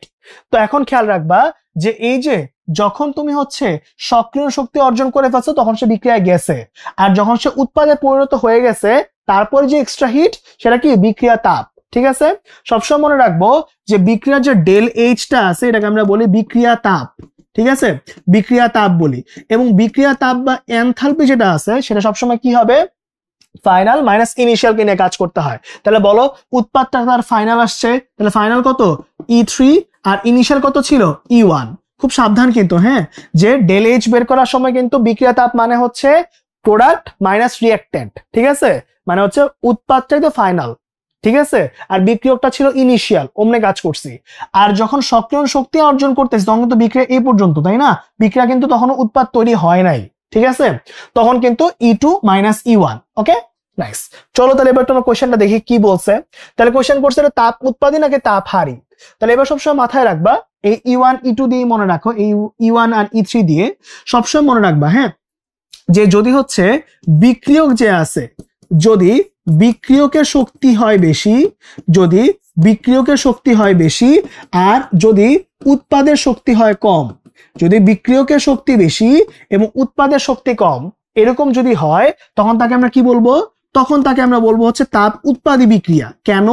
কারণ দেখো, যখন বিক্রিয়কের শক্তিটা বেশি আছে, বিক্রিয়কের শক্তিটা প্রয়োজনের চেয়ে বেশি আছে, তখনই তো সে আলটিমেটলি কি করতে পারবে? সে আসলে উৎপাদ তৈরি করেও এক্সট্রা এনার্জি জেনারেট করতে পারবে। এছাড়া কি পারবে? পারবে না কিন্তু। সো যখন বিক্রিয়কের শক্তিটা বেশি আছে জনগণ, তখনই কিন্তু উৎপাদ তৈরি করার পরও তার কাছে এনার্জি থাকবে জেনারেট করার মতো। এই জন্য ওটা কি বিক্রিয়া? তাপ উৎপাদী বিক্রিয়া। কিন্তু তাপ হারি যে বিক্রিয়া আছে ওইখানে কি হবে বলতো? তাপ হারি বিক্রিয়াতে আমার বিক্রিয়ক যে আছে ওই বিক্রিয়কের শক্তিটা হচ্ছে কি? শক্তিটা হচ্ছে কম, আর উৎপাদের শক্তি কি? বেশি। এই জন্য তাকে নেচার থেকে কি করতে হয়? আরো বেশি পরিমাণ এনার্জি নিতে হয়। ঠিক আছে, তাহলে এবার এখানে দেখো তো ভাই কোনটা হয়েছে, E1 নাকি E3? দেখো এখানে E1 মানে বিক্রিয়ক যেটা, ওর শক্তি হচ্ছে বেশি, E3 শক্তি হচ্ছে কম। তাহলে যেহেতু এখানে E1 is greater than E3 এটা হয়েছে, আর E1টা হচ্ছে বিক্রিয়কের শক্তি, তাহলে বলো বিক্রিয়কের শক্তি বেশি হইলে অ্যান্সার কোনটা হয়? অ্যান্সার হয় হচ্ছে তাপ উৎপাদী বিক্রিয়া। কি হয় বলতো? এটা তাপ উৎপাদী বিক্রিয়া হয়। সো অবশ্যই এক নাম্বারটা ঠিক আছে, কোনো সমস্যা নাই। তারপর চিন্তা করে দেখো, যখন কাজ করতেছি বিক্রিয়া তাপ, দেখো এখানে কিন্তু দেওয়া আছে, কি বলছিলাম? এই বিক্রিয়া তাপ কিন্তু এখানে বের করে দেখাইছি যে কি হচ্ছে উৎপাদ মাইনাস বিক্রিয়ক। সো উৎপাদ কি? E3, সো আমি এখানে E3 মাইনাস E1 এটাই লিখছে, সো এটাও ঠিক আছে। আবার সক্রিয়ণ শক্তি, এই যে দেখো তাহলে কি হচ্ছে এইখানে সক্রিয়ণ শক্তি মাইনাস কি? মাইনাস হচ্ছে আমার বিক্রিয়কের ইনিশিয়াল শক্তি, বিয়োগ করে দাও তাহলে ভ্যালু কত কত পাচ্ছি? E2 minus E1। তাহলে এই তিনটা পাওয়া গেল, অ্যান্সার কত হবে? 1, 2 ও 3। এই যে ডি নাম্বারটা হচ্ছে অ্যান্সার। ঠিক আছে, এই আর কি কাহিনী। ওকে, নাইস। তো এটা খুবই সুন্দর একটা ম্যাথ, এরকম টাইপের ম্যাথ কিন্তু পরীক্ষায় অহরহ আসতেছে রিসেন্ট টাইমটাতে। এই গ্রাফটা একটু ভালো করে দেখবো, হ্যাঁ? আচ্ছা, তাহলে পরেরটায় যাবো এবার জনগণ। পরেরটার মধ্যে কি আছে একটু দেখি। এবার পরের ম্যাথটার মধ্যে হচ্ছে আমরা এখানে সক্রিয় ভরকে নিয়ে কথাবার্তা বলবো। সক্রিয় ভরটা আসলে কি? ব্যাপারটা হচ্ছে ভর ক্রিয়ার সূত্রের মধ্যে যেটা বলা হয়েছে যে বিক্রিয়ার যে কোনো মুহূর্তে যে রেটটা আছে সেই রেটটা আসলে কি, রেটটা হচ্ছে ওই মুহূর্তে যে বিক্রিয়কটা আছে সে বিক্রিয়কের সক্রিয় ভরের সমানুপাতিক। এবং এটা কিন্তু 1 মার্কের জন্য পরীক্ষায় প্রচুর আসে, হ্যাঁ? সো এই যে জনগণ সক্রিয় ভরকে নিয়ে কাজ, এটা মাথায় রাখতে হবে যে সক্রিয় ভর বলতে আসলে কাকে কাকে বোঝায়। বোঝায় হচ্ছে ঘনমাত্রা এবং আংশিক চাপকে। ঘনমাত্রা এবং আংশিক চাপকে বোঝায়, ঠিক আছে? আংশিক চাপকে বোঝায়।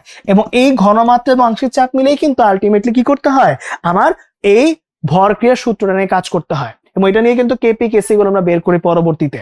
সো দেখো কতবার এই কোশ্চেনটা বোর্ড পরীক্ষায় আসছে, ঠিক আছে? সো এখন আমাদের কোশ্চেন কি, সক্রিয় ভর বলতে কি বোঝায়? অ্যান্সার হচ্ছে ঘনমাত্রা, অ্যান্সার হচ্ছে আংশিক চাপ। আণবিক ভর কিন্তু হবে না। সো অ্যান্সার হবে 1 এবং 2। 1 এবং 2 আমাদের অ্যান্সার হবে। ওকে, নাইস। এবং আমাদের হয়ে গেল। তাহলে এবার আমরা পরের কোশ্চেনটা চলে যাব, যেটা হচ্ছে কেপি কেসি নিয়ে কথাবার্তা। এবার কেপি কেসির কিছু বেসিক আগে আলোচনা করতে হবে, তারপর আমরা পরে নেক্সট 2-3 পেজ হচ্ছে আমরা কেপি কেসি নিয়ে আলোচনা করব। তারপর হচ্ছে আমরা একটু সুন্দর করে বাকি কাজ করতে পারবো, ঠিক আছে? তো শুরুতেই কেপি কেসির সম্পর্ক এবং এককটা জানতে চাইছে। তো দেখো কেপি এবং কেসি নিয়ে যখন কাজ করতেছি, কেপি কেসির এককটা যদি নিয়ে কাজ করি তাহলে দেখেন কেপি এর এবং কেসি এর নরমালি কিন্তু একক নাই। আমি লিখে দিচ্ছি যে কেপি কেসি এদের কিন্তু নরমালি কোনো একক অ্যাকচুয়ালি নাই। নরমালি কিন্তু এদের একক নেই। কিন্তু কিন্তু কিন্তু ঠিক আছে, যদি হচ্ছে পরীক্ষায়, কিন্তু যদি পরীক্ষায় চায় তাহলে কিন্তু ভ্যালুটা বের করতে হবে ভাই, ঠিক আছে? তাহলে পরীক্ষায় ভ্যালু বের করতে হলে কত আসে একটু দেখো। কেপি যেটা আছে সে কেপি কি আংশিক চাপের জন্য হয়েছে, আগের পেজে পড়ছো। তাহলে এটা একক কি হবে? এটা একক হবে হচ্ছে atmosphere to the power del N. Del N মানে কি? ডেল এন মানে হচ্ছে ভাইয়া, ডেল এর মানে হচ্ছে আমার উৎপাদের যে সহগগুলো আছে, উৎপাদের সহগগুলার যোগফল মাইনাস কি, মাইনাস হচ্ছে বিক্রিয়কের সহগের যোগফল, ঠিক আছে? উৎপাদের সহগের যোগফল মাইনাস কি জনগণ বলেন তো, বিক্রিয়কের সহগের যোগফল, ঠিক আছে? আর এখানটার মধ্যে আমার যে কেসি আছে তার এককটা কি, মোল পার লিটার, মানে molarity to the power del N, ঠিক আছে? মানে হচ্ছে কেপি এর সময় অ্যাটমসফিয়ার, কেসি এর সময় মোল পার লিটার। আর কেপি কেসির মধ্যে সম্পর্কটা কি?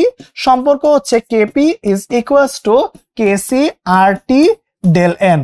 মনে রাখবো আমরা কিন্তু এখানে আগের পেজের মতো যেহেতু সক্রিয় ভরকে নিয়ে কাজ করতেছি, অবশ্যই মাথায় রাখবো যে আমাদেরকে কিন্তু কি করতে হবে, উৎপাদ বিক্রিয়ক এগুলোকে নিয়ে কাজ করতে হবে। আমাদের কিন্তু ভুলেও ওই যে আমাদের উৎপাদ বিক্রিয়ক যে কাজ করতেছে সেখানে কিন্তু সক্রিয় ভরটা উৎপাদ বিক্রিয়ক নিতে হবে। দ্যাট মিনস গ্যাস, অ্যাকুয়াস এগুলার, সলিড লিকুইড কিন্তু নেওয়া যাবে না, ঠিক আছে? ওকে, তাহলে এবার একটু দেখি, যদি তোমাকে বলে এখানে N2 3H2 2 অ্যামোনিয়া, ধরেন এটা এক্সামে দেওয়া আছে, হ্যাঁ এটা এক্সামে দেওয়া আছে, তাহলে এখন এটা নিয়ে কাজ করব। তার আগে দেখেন এর ডেল এন এর ভ্যালুটা কত হবে? এর ডেল এন এর ভ্যালুটা হবে হচ্ছে, ডেল এন এর ভ্যালুটা হচ্ছে উৎপাদ, তো এখানে 2 আসবে, বিক্রিয়ক কত, এই দুটার যোগফল, সো 3 + 1 মানে 4, 2 - 4 মানে কত, -2। সো এবার কেপি কেসি সম্পর্ক কিভাবে লিখে দিব, KP equals to KC R টি -2, ঠিক আছে? আমি আবারও বলতেছি ভাই, কেপি কেসির কিন্তু কোনো একক নাই। তাহলে আমরা কেন হচ্ছে এককগুলো বের করতেছি? কারণ আমাদের বোর্ড পরীক্ষায় কিন্তু এককগুলো মাঝে মাঝে চলে আসে। যদি আসে তাহলে এক্সামে আসলে ওটা দিবা, ঠিক আছে? বাট বাস্তবে যখন তোমরা হায়ার লেভেলে যাবা তখন দেখবা কেপি কেসির আসলে কোনো একক নাই, ঠিক আছে? ওকে, যাকে এখন এখানে ইম্পর্টেন্ট কথাবার্তা হচ্ছে, যদি এই সেম বিক্রিয়ার জন্যই, এই সেম বিক্রিয়ার জন্য যদি কেপির একক চাইতো তাহলে কি হইতো, atmosphere to the power del N, del N এর ভ্যালু কত আসছে আমাদের, -2, সেখানে হয়তো -2। আর কেসির এককটা কত আসতো, মোল পার লিটার, এবং অবশ্যই এরও ডেল এন এর ভ্যালু -2, ঠিক আছে? এবার এইটা কিন্তু পরীক্ষায় প্রচুর পরিমাণে আসবে। সামনে যখন তুমি এমসিকিউ সলভ করবা তখন দেখবা এই টাইপের টপিকের কোশ্চেন বা এমসিকিউ গুলো খুব বেশি আসতেছে এক্সামে। তো পরেরটার মধ্যে যদি একটু যাই, তাহলে এবার হচ্ছে কেপি কেসির ম্যাথকে নিয়ে আমরা কাজ করব। সো ম্যাথের আমি একদম বেসিকটাকে একটু দেখাই দেই, তারপর আমরা বাকি সামনে আগাবো, হ্যাঁ? কি পাচ্ছি তো দেখো, ধরো তোমার কাছে কি আছে, PCl5 আছে, PCl3 আছে, Cl2 আছে। তাহলে এখানে আমরা ফার্স্ট অফ অল বিক্রিয়ার শুরুতে নিয়ে কাজ করব, এবং বিক্রিয়ার শুরুতে কিন্তু আদি মোলকে আমরা কি ধরে নিই, 1 ধরে নিই, উৎপাদ হচ্ছে 0 0, ঠিক আছে। এরপর কি কতটুকু চেঞ্জ হয়েছে, শুরু মানে হচ্ছে ইনিশিয়াল, তারপর আমরা চেঞ্জটা নিয়ে কাজ করি, তাই না। চেঞ্জ কতটুকু পরিবর্তন হয়েছে, বিক্রিয়ক কমে উৎপাদ গুলা হচ্ছে বাড়ে, ঠিক আছে। এই আলফা দ্বারা হচ্ছে কি, ওই যে বিয়োজন হারটা, তাই না, বিয়োজন হারটাকে নিয়ে কাজ করি আমরা। এই পরটার মধ্যে কি হয়েছে, এই পরটার মধ্যে হচ্ছে শুরু চেঞ্জ, এরপর আমরা চলে যাব হচ্ছে সাম্যাবস্থায়, তাই না। সাম্যাবস্থায় মোলে চলে যাব আমরা। তাহলে কি পাচ্ছি দেখো, এই দুটো যোগ করে দাও, যোগ করলে কি পাওয়া যায় বলো, 1 minus alpha alpha alpha, right. তাহলে এবার সাম্যাবস্থায় মোল নিয়ে কাজ করছি। যদি এবার কেসি বের করতে চাও তখন তোমার লাগবে হচ্ছে ঘনমাত্রা। সাম্যাবস্থায় ঘনমাত্রা কেমনে বের করে মনে আছে, তুমি যদি হচ্ছে এই যে মোল মানে তোমার যে মোলগুলা আসছে সে মোলগুলাকে যদি পাত্রের আয়তন দিয়ে ভাগ করে দাও, হ্যাঁ, এখানে হচ্ছে পাত্রের আয়তন ভি ধরে কাজ করতেছে, আমরা পাত্রের আয়তন ভি ধরে কাজ করতেছি, পাত্রের আয়তন দিয়ে যদি ভাগ করে দাও তখন ওটা কি হয়েছে, ঘনমাত্রা হয়ে গেছে। এটা কত, আলফা বাই ভি, এটা কত, আলফা বাই ভি, ঠিক আছে। তাহলে কেসি ইকুয়ালস টু কত আসতেছে, তাহলে কেসি ইজ ইকুয়ালস টু আসতেছে হচ্ছে আমার উপরে কি উৎপাদ, নিচে হচ্ছে রিঅ্যাক্ট্যান্ট, ঠিক আছে। এটা মাথায় রাখবা, সবসময় উপরে হবে প্রোডাক্ট আর নিচে কি হবে, নিচে হবে রিঅ্যাক্ট্যান্ট, মানে উৎপাদ বাই বিক্রিয়ক, ঠিক আছে। তাহলে ভ্যালুগুলো দেখে দেখে বসাও। উপরে কি আছে, উৎপাদের মধ্যে এটাও উৎপাদ এটাও উৎপাদ, তাহলে বসান জনগণ, আলফা বাই ভি, এটা কত, এটা হচ্ছে আমার গুণ দিতে গিয়ে ইয়া লিখে ফেলছি তাহলে এটা কি আলফা বাই ভি, আর নিচে কত 1 মাইনাস আলফা বাই ভি। এবার সুন্দর করে কাটাটি করে দেন জনগণ, ভি ভি বাদ, তাহলে কি আসে, আলফা স্কোয়ার আর নিচে হচ্ছে ভি 1 মাইনাস আলফা, ঠিক আছে। সো এটা হচ্ছে জাস্ট আপনাদের ওই পুরা কেসি বের করার যে ব্যাপারটা সেটা একটু এক নজরে দেখানো। এবার কেপিটাও সেম ওয়েতে এক নজরে দেখাই দিব, তারপর আমরা ম্যাথের দিকে চলে যাব আর কি, ঠিক আছে। তো চলেন আমরা তো কেপির দিকে চলে যাই তাহলে। এবার দেখেন, ধরেন আপনার কাছে কি আছে, আপনার কাছে ধরেন এবার আছে হচ্ছে N2O4 থেকে 2NO2, এটা নিয়ে আমরা কাজ করতেছি, হ্যাঁ।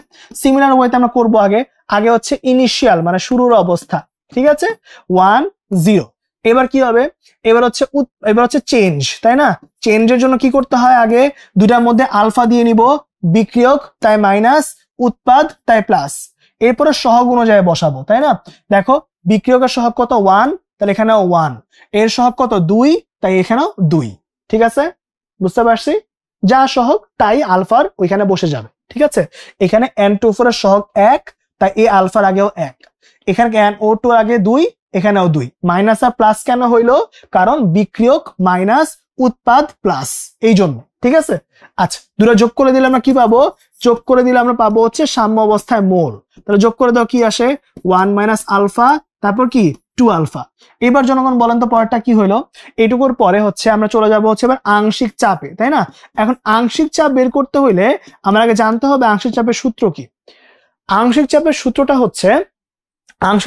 হচ্ছে এরকম, আমি আচা লিখলাম, বুঝে নিও সবাই। আংশিক চাপ মানে হচ্ছে এটা, হ্যাঁ, এটা মানে হচ্ছে নিজের মোল বাই টোটাল মোল ইনটু হচ্ছে 100, ঠিক আছে। নিজের মোল বাই টোটাল মোল ইনটু কি 100। এখন আমি ওদের নিজের মোল তো জানি, কিন্তু টোটাল মোলকে আমি এখনো জানি না কিন্তু। সো এই জন্য এই বিক্রিয়াটাতে আমাকে একটু টোটাল মোলটা বের করে নিতে হবে। সো টোটাল মোলটা কিভাবে বের করে, যোগ করে দিয়ে, সো 1 মাইনাস আলফা 2 আলফা, তাহলে এখানে পাবো 1 প্লাস আলফা, রাইট। তো এবার কি হবে দেখেন, তাহলে এবার নিজের মোল, তাই না, এটা বসলো উপরে। এবার মোট মোল কত আসছে 1 প্লাস আলফা ইন্টু কি বলতো, ইন্টু হচ্ছে মোট চাপ, ঠিক আছে। পি আমি এখানে মোট চাপ ধরে নিছি, কিন্তু আমি এখানে মোট চাপটা ধরে নিছি, ওকে। আচ্ছা, তাহলে আবার খেয়াল করো কি হচ্ছে 2 আলফা নিজের মোল, আর ওর মোট মোল কত 1 প্লাস আলফা ইন্টু পি। কেন ভেঙে দেখাচ্ছি, কারণ এমসিকিউ একটু পরে সলভ করতে গেলেই দেখবা শুধু আংশিক চাপ বের করতে বলছে, এরকম পরীক্ষা হয়েছে, ঠিক আছে। সো এগুলো একটু জানতে হবে, হ্যাঁ, ওকে। এবার দেখো ভাই, এবার কেপি তে যখন কাজ করব তখন কি হবে, তখন হচ্ছে সরাসরি ভ্যালু বসাও, উপরে আবার কি উৎপাদ, নিচে কি বিক্রিয়ক। তাহলে এবার উৎপাদ বসাও, তাহলে এবার উৎপাদের মধ্যে কি হয়েছে 2 আলফা, যে এটা হচ্ছে উৎপাদ, তাই না। তাহলে 2 alpha 1 plus alpha into P তার হোল স্কোয়ার, আর নিচে কি, নিচে হচ্ছে ভাইয়া 1 minus alpha 1 plus alpha into P, ঠিক আছে। তাহলে ভ্যালুটা বসায় দাও, কি আসে দেখো তো, 4 আলফা স্কোয়ার পি স্কোয়ার বসাইলাম কিন্তু, হ্যাঁ। আচ্ছা, আর নিচে কি 1 প্লাস আলফা স্কোয়ার ছিল, কারারে চলে যাবে, ঠিক আছে। তাহলে এবার একটু ভালো করে খেয়াল করে দেখো, ঠিক আছে, এখানটার মধ্যে কিন্তু পি স্কোয়ার সহ কাজ করতেছো, তাহলে এখানে স্কোয়ার নিলে এখানে কিন্তু 1 প্লাস আলফা হোল স্কোয়ার নিলাম, এখানে 1 প্লাস আলফা হোল স্কোয়ার। ভাগ কি আছে দেখো, ভাগ আছে হচ্ছে এখানে 1 minus alpha 1 plus alpha into P. এবার মানে তোমাদের সুবিধার জন্য ক্যালকুলেশন করতেছি, পরে পেজে শর্টকাট গুলো আমি দেখাবো, সমস্যা নাই। দেখো তো কি আসে, এখানে 4 আলফা স্কোয়ার পি স্কোয়ার আছে 1 প্লাস আলফা হোল স্কোয়ার, তাহলে গুণ করে উল্টায় যাবে, কি হবে 1 প্লাস আলফা আর নিচে কি 1 মাইনাস আলফা ইন্টু হচ্ছে পি। তাহলে কারাটি করে দাও, কি কি আসে দেখো। এবার দেখো পি আর পি কাটলে একটা পি বাকি থাকে, 1 প্লাস আলফা 1 প্লাস আলফার মধ্যে একটা কাটলে একটা বাকি থাকবে, তাহলে কি কি থাকলো দেখো তো, থাকলো হচ্ছে 4 আলফা স্কোয়ার পি আর নিচে কি থাকে 1 প্লাস আলফা 1 মাইনাস আলফা। তাহলে 1 প্লাস আলফা 1 মাইনাস আলফা করলে কি আসবে, আসবে হচ্ছে 1 মাইনাস আলফা স্কোয়ার, ঠিক আছে। এটা হচ্ছে আর কি অবস্থা, ওকে। তো এবার দেখো, এখন এত বড় করে দিচ্ছি জাস্ট বেসিকটা ক্লিয়ার করার জন্য, যদি ইনকেস মনে না থাকে কি করবা। বাট এমসিকিউর জন্য তোমাদেরকে আমি যেটা সাজেস্ট করবো, আমি কিন্তু পুরোটাই করাইছি এখানে। কেন করাইছি, যেন তোমাদেরকে বেসিকটা একটু বোঝানো যায়। বাট যার যার আগের থেকে এগুলো করা আছে, ওরা ডাইরেক্টলি চেষ্টা করব আমাদের এই পেজটা মনে রাখতে। এই পেজটাতে পরীক্ষায় যে 3টা কোশ্চেন সবচেয়ে বেশি আসে, ঠিক আছে। পরীক্ষায় কিন্তু H2 পরীক্ষায় বেশি আসে, N2 আসে, আর PCL5 আসে। সো এখানে প্রত্যেকটারই এই কেসি লাস্টে কি হবে, কেপি লাস্টে কি হবে, এগুলো দেওয়া আছে। এখানে এ আর বির মানে কি আমি এটা বলে দিচ্ছি, খেয়াল করো। এই যেটা আছে, ঠিক আছে, এ মানে হচ্ছে দুইটা বিক্রিয়ক, হ্যাঁ, দুইটা বিক্রিয়ক আছে, ওর ইনিশিয়াল হচ্ছে এ, ওর ইনিশিয়াল হচ্ছে বি। এ আর বি মানে হইতেছে বিক্রিয়কের ইনিশিয়াল গুলা কত। আলফা মানে তো আমরা সবাই জানি, আলফা মানে কি, আলফা মানে হচ্ছে বিয়োজন হার, ঠিক আছে। আর এখানের মধ্যে কি হয়েছে, এখানটার মধ্যে সেম কাহিনী আবারও, যেখানে কি একটা আছে শুধুমাত্র, এই জন্য এখানে শুধু এ নিয়ে কাজ করতে হয়েছে। এই যে দেখো এ, ঠিক আছে। এখানে দেখো একটা মোলকে নিয়ে কাজ করছে, এখানে 1 কেন লেখা, কারণ এখানে আদিমল 1 ধরে কাজ করছে, ঠিক আছে। এখানে আদিমল 1 ধরে কাজ করছে, আদিমল 1 ধরে কাজ করছে।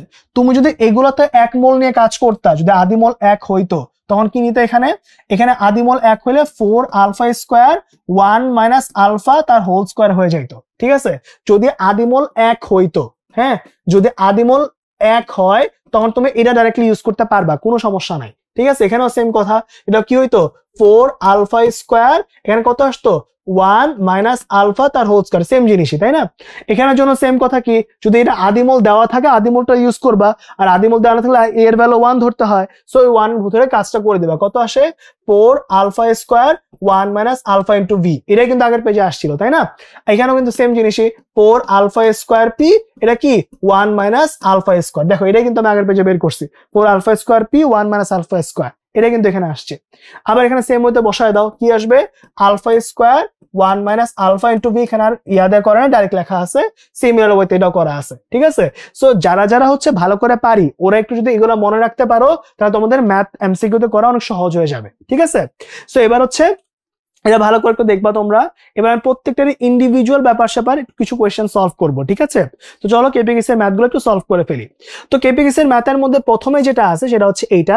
এখানে কি দেওয়া আছে, কেপি এবং কেসি এর মধ্যে সম্পর্ক কোনটা সঠিক। ওই যে আমরা সবাই জানি সূত্র কি, সূত্র হচ্ছে KP is equals to KC R T del N, এটা। তাহলে বলো এবার এখানে কি আছে, এটা হচ্ছে উৎপাদ, এটা কি বিক্রিয়ক, তাহলে ডেল এন এর ভ্যালু কত, ডেল এন এর যে ভ্যালুটা আছে সেটা কি উৎপাদ, উৎপাদ কত কত আছে হাফ প্লাস 3/2, এটা হচ্ছে উৎপাদের যোগফল, বিক্রিয়ক কত 1, তাহলে কত 2 মাইনাস 1 ইজ ইকুয়ালস টু হচ্ছে 1, ঠিক আছে। তাহলে কত কত আসে বলতো, কেপি ইজ ইকুয়ালস টু হচ্ছে কেসি R T to the power 1 বসছে, তাহলে এটা হচ্ছে আমাদের অ্যান্সার। তাহলে বলতো এই অপশনটা কত নম্বরে আছে, KP equals to KC R T to the power 1, এই ভ্যালুটা হচ্ছে বসে যাবে।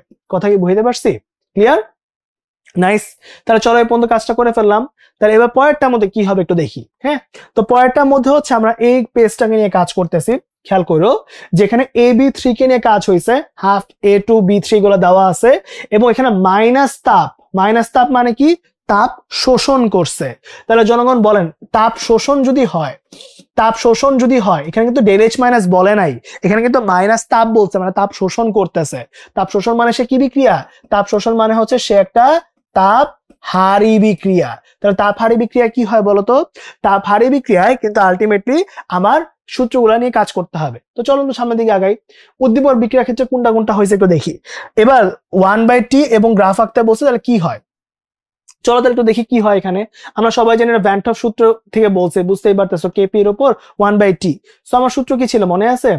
আমার ওই যে ln KP is equals to হচ্ছে minus del H by R 1/t plus হচ্ছে ধ্রুবক, এরকম দিছে, রাইট? তাহলে এবার খেয়াল করো ভাইয়া, এখানে কিন্তু ঢালের ভ্যালুটা নেগেটিভ আসছে, এবং আমরা আগেও বলছিলাম যে যেহেতু তাপ হারি, সো ওর কিন্তু ডেল এইচ এর ভ্যালু পজিটিভ আসবে। সো প্লাসে মাইনাসে কি হবে? একটা মাইনাস দিকে ঢাল আসবে। তাহলে এবার বলো ঢালটা কি এরকম হয়েছিল না? একটু আগে যে দেখায় আসছিলাম লন কেপি আর 1/t এর মধ্যে এখানে কি মাইনাস নিচের দিকে নেমে গেছিল। তাহলে এবার একটু খেয়াল করো ভাইয়া, খেয়াল করো। তাহলে এখন যখন ঢালটা নিচের দিকে নামতেছে, তার মানে কি? তার মানে হচ্ছে 1/t যদি বাড়ে তাহলে লন কেপের ভ্যালু কমতেছে।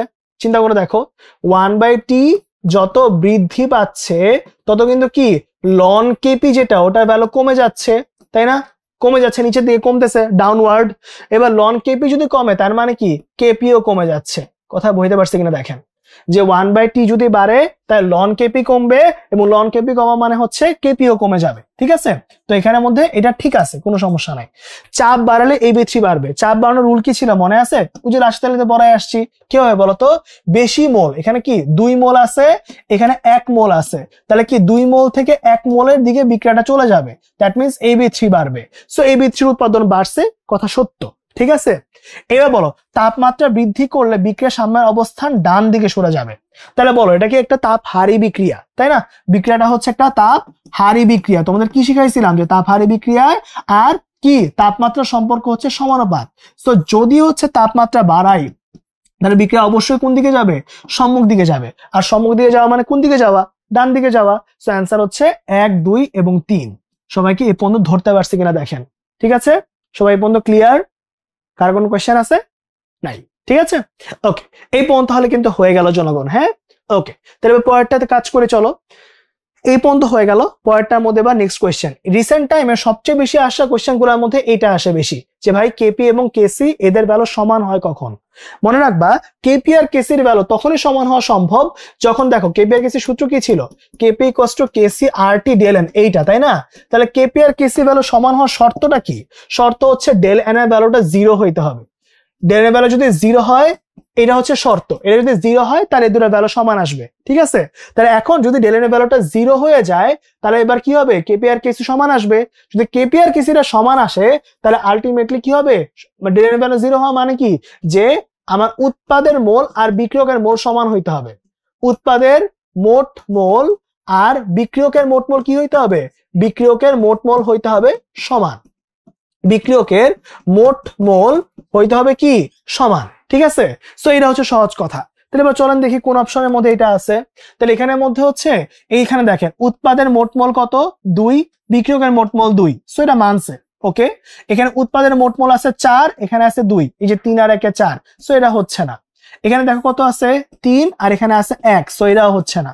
এখানে কি 2 আর এখানে আছে 3, তার মানে এটাও হচ্ছে না। তাহলে একমাত্র যেখানে উৎপাদ এবং বিক্রিয়কের মোল সমান সেখানে কিন্তু আমরা এই কেপি ইকুয়ালস টু কেসি সমান করতে পারবো, অন্য কোনো কেসে কিন্তু করতে পারবো না। ক্লিয়ার? বুঝতে পারছি পর্যন্ত? নাইস। এবার তাহলে পরেরটায় যাই। পরেরটার মধ্যে কি বলছে দেখেন, N2H2 অ্যামোনিয়া আছে। তাহলে বিক্রিয়াতে সাম্যাঙ্কের পরিবর্তন হবে কোনটি হইলে? তাহলে আমরা ভ্যান 't হফে এতবার পড়ে ফেলছি, এতবার দেখে ফেলছি যে ভাই এখানে কিন্তু আমাদের আর কিন্তু কিছু করার নাই, তাই না? যেখানে কিন্তু অবশ্যই তাপমাত্রা বাড়ালে বিক্রিয়া কি হবে? বিক্রিয়া সাম্যাবস্থা সাম্যাঙ্কের পরিবর্তনটা হবে, ঠিক আছে? সাম্যাঙ্ক কখন দিছে আর সাম্যাবস্থা কখন দিছে এটা কিন্তু ভালো করে দেখো, কারণ এই একই কোশ্চেনের মধ্যে এখন যেমন সাম্যাঙ্ক দিয়ে আসছে, পরীক্ষা বা সাম্যাবস্থা দিয়েও আসবে। তাহলে সাম্যাবস্থার পরিবর্তনের সময় কিন্তু তাপমাত্রা, চাপ, ঘনমাত্রা সবগুলাই কাজ করে, ঠিক আছে? কিন্তু সাম্যাঙ্ক হইলে শুধুমাত্র তাপমাত্রা, ঠিক আছে? এই পরীক্ষায় এই কোশ্চেনটা অলমোস্ট প্রতি বছরই আসে। এই সাম্যাঙ্ক দিয়ে আসে একবার, সাম্যাবস্থা দিয়ে আসে একবার, তো একটু সাবধান। হ্যাঁ, ওকে, পরেরটা যাব। পরেরটা গেলে এবার কেপির একক, যেটা আমরা মাত্রই পড়ে আসছি যে ভাই কেপির এককটা কত হবে। দেখো এখানে ডেল এন ভ্যালু কত হয়? উৎপাদের যোগফল কত? উৎপাদ হচ্ছে 2, বিক্রিয়ক কত? 3 আর 1 যোগ করলে 4, তাহলে -2। তাহলে এখানে একক কত হবে কেপির? কেপি একক হবে হচ্ছে অ্যাটমসফিয়ার -2। সো অ্যান্সার হবে কোনটা? অ্যান্সার হবে হচ্ছে ডি নাম্বারটা, এইটা, তাই না? এখানে যদি কেসি বলতো ইন কেস, তখন কি হইতো? Mole per litre to the power -2, so আসতো হচ্ছে litre square per mole inverse 2। ঠিক আছে জনগণ, পারবো? পারবো। তো পরেরটার মধ্যে যাই আমরা একটু। পরেরটার মধ্যে এবার এই কোয়েশ্চেনটা, এখন এটা একটু ভালো করে খেয়াল করতে হবে। হ্যাঁ, এখানে একটু ভালো করে খেয়াল করো, যেখানে বিক্রিয়া দেওয়া আছে, একটা প্রথম একটা বিক্রিয়া দেওয়া আছে N2 এবং তার সাথে H2, এখানে 2 অ্যামোনিয়া, এই বিক্রিয়াটা দেওয়া আছে, এবং এই বিক্রিয়াটা যেটা দেওয়া আছে, এই বিক্রিয়াটার জন্য সাম্য ধ্রুবক দেওয়া হচ্ছে K1। ঠিক আছে, এইবার তোমাকে কার ভ্যালু বের করতে বলছে? এটার ভ্যালু কি বের করতে বলছে? অ্যান্সার হচ্ছে না। তাহলে কার ভ্যালু বের করতে বললো? ভ্যালু বের করতে বলছে পরেরটা, হাফ N2 প্লাস 3/2 H2, এখান থেকে উৎপন্ন হচ্ছে অ্যামোনিয়া। ঠিক আছে, আপাতত ধরে নিব যে এটা হচ্ছে K2, এটা ধরে নেই। ঠিক আছে, এখন খেয়াল করে একটু দেখো ভাই, ঠান্ডা মাথায় খেয়াল করে দেখো। ঠিক আছে, এখন রুলটা হইতেছে এরকম যে তুমি এই বিক্রিয়া থেকে যখন এই বিক্রিয়া আসতে চাও, এই বিক্রিয়া থেকে এই বিক্রিয়া যখন আসতে চাও, তখন তোমাকে দেখতে হবে, বলতো এই বিক্রিয়া থেকে এই বিক্রিয়া আসতে হলে কত দিয়ে মাল্টিপ্লাই করতে হচ্ছে? ঠান্ডা মাথায় চিন্তা করে দেখো, যে যদি এই বিক্রিয়া থেকে এই বিক্রিয়া আসতে হয়, তাহলে আমার কত দিয়ে মাল্টিপ্লাই করতে হবে? আমাকে মাল্টিপ্লাই করতে হবে, দেখো এখানে N2 সহগ আছে 1, কিছু নাই মানে কি 1 আছে, আর এখানে এখন কত হইছে? হাফ। তাহলে 1 থেকে হাফে আসতে হইলে কত দিয়ে গুণ করতে হয়? হাফ দিয়ে গুণ করতে হয়, তাই না? তাহলে রুলটা হচ্ছে এরকম, যেই বিক্রিয়ার কে অলরেডি গিভেন, যে বিক্রিয়ার সাম্য ধ্রুবক অলরেডি গিভেন, ওইটা থেকে তোমাকে আগে চেক করতে হবে তুমি কোন বিক্রিয়ায় আসতে চাও। যে বিক্রিয়ায় আসতে চাও তুমি আগে দেখবা ওখানে কত দিয়ে গুণ করা লাগছে। তাহলে এখান থেকে এখানে আসতে কত দিয়ে গুণ করা লাগে? হাফ দিয়ে গুণ করা লাগে। তাহলে ভাই এটা কেন বলতেছি? ঠিক আছে, আগে বলি। দেখো, হাফ দ্বারা গুণ করছি, কোনো সমস্যা নাই। ঠিক আছে, এই পর্যন্ত কাজটা করছি। এবার ঠান্ডা মাথায় একটু চিন্তা করে দেখবা। ঠিক আছে, ঠান্ডা মাথায় একটু চিন্তা করে দেখো, এখানে যখন একটু কাজটা করছো, আগে দেখো তো, আগে আমরা এটার জন্য একটু লিখে ফেলি। তাহলে এখানে কি অ্যামোনিয়া তার স্কোয়ার, এটা আসতো, এখানে N2, আর এখানে H2 তার হোল কিউব, এটা আসতো, তাই না? এই তো আসছে কে এর ভ্যালুটা। আর নিচেরটার জন্য যদি আমি K2 এর ভ্যালুটা লিখি, তাহলে কি আসে একটু দেখো, এখানটার মধ্যে অ্যামোনিয়া টু দি পাওয়ার 1 আসছে, আর এখানে দেখো কি আসছে, এখানে N2 two the power half আসছে, এখানে H2 টু দি পাওয়ার 3/2 আসছে, রাইট? এগুলো তো আসছে, তাই না? এগুলো চলে আসছে, খুব ভালো কথা। কিন্তু তুমি ভ্যালু জানো, তোমার এগুলো কোনটা ভ্যালু কি তোমার জানা আছে? জানা নাই। তোমার ভ্যালু জানা আছে কারটা? উপরেরটা, তাই না ভাই? তাহলে এবার আমাকে বলো, যদি তোমাকে উপরেরটা আনতে হয়, তার নিচে কি করতে হবে এটা দেখতে হবে তোমার একটু, তাই না? সো এবার খেয়াল করে দেখো, ঠান্ডা মাথায় একটু চিন্তা করে দেখবা। এই জন্য আমি বলছিলাম, দেখো এখন NH3 এর সহগ হয়ে আছে 1, ঠিক আছে? এখন এই যে সহগটা 1 হয়ে আছে, এটাকে তোমার বানাইতে হবে কত? তোমাকে এখানে বানাইতে হবে হচ্ছে 2, তাই না? দেখো এখানে আছে 1, এখান থেকে বানাইতে হবে হচ্ছে 2, তাই না? কারণ এটা তাহলে তুমি জানো, ঠিক আছে? তোমাকে এটা আনতে হবে। সো এটা যদি আনতে হয় তোমাকে কি করতে হবে? তোমাকে সুন্দর করে হচ্ছে এই অ্যামোনিয়ার স্কোয়ার বানাইতে হবে। বাট অ্যামোনিয়ার স্কোয়ার যদি বানাইতে হয়, তাহলে তোমাকে কি ওভারঅল একটা হাফ দিতে হবে না? কারণ এই হাফ আর 2 গুণ করলে এটাই আসবে আবার, রাইট? সো এই পুরাটা থেকে তোমার এখানে উপরে একটা হাফ করতে হবে। হাফ করলে কি হবে? এই হাফ আর 2 গুণ করলে অ্যামোনিয়া চলে আসে। আবার চিন্তা করে দেখো, শুধু N2 নিলে N2 আর হাফ গুণ করলে N2 হাফ চলে আসে। এবার H2 নাও, H2 কিউব নাও, এই দুটো গুণ করলে আবার এটা চলে আসে, ঠিক আছে? সো পুরোটা নিলে কত আসে একটু দেখো তো ভাইয়া। পুরোটা গুণ করলে তখন এখানে চলে আসে হচ্ছে এই অ্যামোনিয়া স্কোয়ার, পুরোটা চলে আসবে, এটা হচ্ছে K1। তাহলে K1 টু দি পাওয়ার কত? হাফ। এবার অনেক কথাবার্তা বলছি বোঝানোর জন্য, এত কথা পরীক্ষা হলে মনে রাখার দরকার নাই। তাহলে কি মনে রাখবা? মনে রাখবা হইতেছে ভাইয়া, যে এই পার্টে যখন তুমি কাজটা করতেছো, খালি এতটুকু মাথায় রাখবা যে কত দিয়ে গুণ করছি। যেটা আমি শুরুতে বলতেছিলাম যে ভাই N2H2 অ্যামোনিয়া এখানে হাফ দ্বারা গুণ করছো, ঠিক আছে? বিক্রিয়াকে হাফ দ্বারা গুণ করছো, তাই এখানে নতুন যে কে আসবে, নতুন যে কে আসবে ওটা আগেরটার হাফের মাল্টিপ্লাই হবে। শেষ, কাহিনী শেষ, ঠিক আছে? আগেরটার পাওয়ার বসায় দিবা, তাহলে ওটা আমার অ্যান্সারে চলে আসবে, ঠিক আছে? ভালো করে খেয়াল করো যে তুমি একটা বিক্রিয়াকে যত দ্বারা মাল্টিপ্লাই করছো, একটা বিক্রিয়া থেকে ফাইনালটা আসার দিয়ে যত গুণ মাল্টিপ্লাই করবা, ঠিক তোমাকে আগেরটার কে এর মধ্যে তত পাওয়ার দিয়ে দিলে অ্যান্সার চলে আসবে। তাহলে এখানে আগেরটার কে কত ছিল? K1। এখানে কত দিয়ে গুণ করা লাগছে? হাফ, বসাই দিছো, পরে এটা চলে আসবে √K1। বাস, ঠিক আছে। এখানে আমি আগে বেসিকটা বুঝাইছি যে কেমনে আসছে, হ্যাঁ, তোমাকে কমন নিয়ে নিয়ে কাজ করতে হয়েছে, ঠিক আছে, কমন নিয়ে নিয়ে কাজ করতে হয়েছে, বাট এমন ভাবে কমন নিতে হবে যেন গুণফল চেঞ্জ না হয়। যেমন দেখো এই দুটা গুণ করলে স্টিল কিন্তু 1ই আসে। এবার এই হাফের উপরটা বসায় দাও, এটা কিন্তু এটাই আসে, ঠিক আছে, এখানে গুণ করে দাও, এটাই আসে, ঠিক আছে। সো আমি কিন্তু জাস্ট ম্যাথমেটিক্যাল ইকুয়েশন করছি, আর কিছুই কিন্তু না। হ্যাঁ, যাকগে, এখানে সহজটা মনে রাখবা যে ভাই কি হয়েছে, তুমি যত দিয়ে গুণ করবা ঠিক ততই পাওয়ার আকারে বসবে। আমি তোমাদেরকে এটা মনে রাখতে পারবো, যত দিয়ে গুণ করবো ততই কি হবে, পাওয়ার হবে। সো অ্যান্সার কত, k2 = k1, এইটা হচ্ছে আমার অ্যান্সার। ওকে, চলো তাহলে পরেরটায় যাই। তাহলে পরেরটা গেলে কি আসতেছে, পরেরটার মধ্যে এবার আমাদের কাছে দেওয়া আছে কেপি কেসি, এগুলো জিনিস দেওয়া আছে।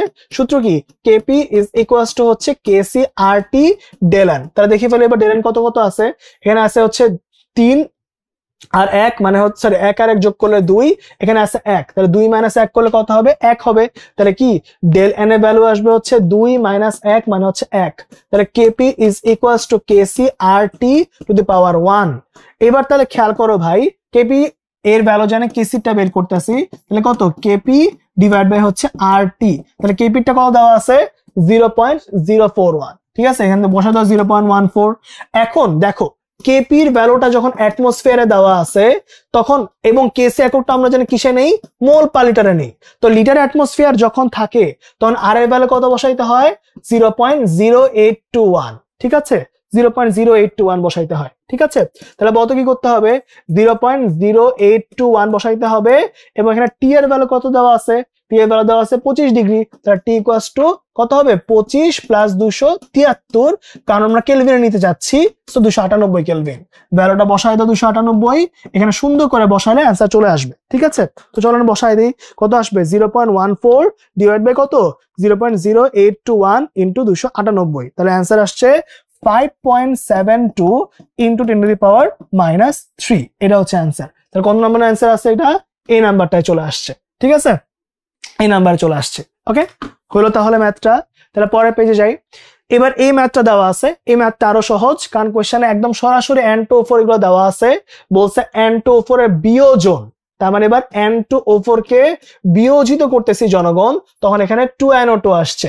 বিয়োজন করলে এদের আংশিক চাপের ভ্যালুগুলো কিন্তু দেওয়া আছে, তাই না, P of N2O4 টাও দেওয়া আছে, এবার কি P of NO2 টাও দেওয়া আছে, এটা নিয়ে কাজ করতে হবে। তো চলো এবার কি হয়েছে, KP এর ভ্যালু বের করব, P of NO2 তার whole square P of N2O4, এটা নিয়ে কাজ করতে হচ্ছে। তাহলে চলো ভ্যালু বসাই দিই। NO2 এর ভ্যালুটা কত দেওয়া আছে দেখো তো, এখানে NO2 টা দেওয়া আছে 0.31, তাহলে এখানে বসাইলাম 0.31 তার হোল স্কয়ার, আর N2O4 এর ভ্যালুটা কত, 0.69, তাহলে এটা হচ্ছে 0.69।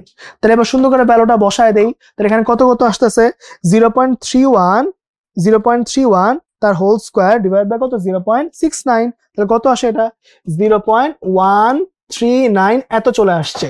সো এখানের মধ্যে কত কত হয়েছে, এখানের মধ্যে আলটিমেটলি হচ্ছে 0.139 এত এত আসছে, ঠিক আছে। তো এই বন্ধু আমরা কাজটা করে ফেললাম। তাহলে এবার পরেরটায় দেখি কি হয়। খুবই সহজ একটা ম্যাথ, ঠান্ডা মাথায় করলে মিলে যাবে এগুলা, ঠিক আছে।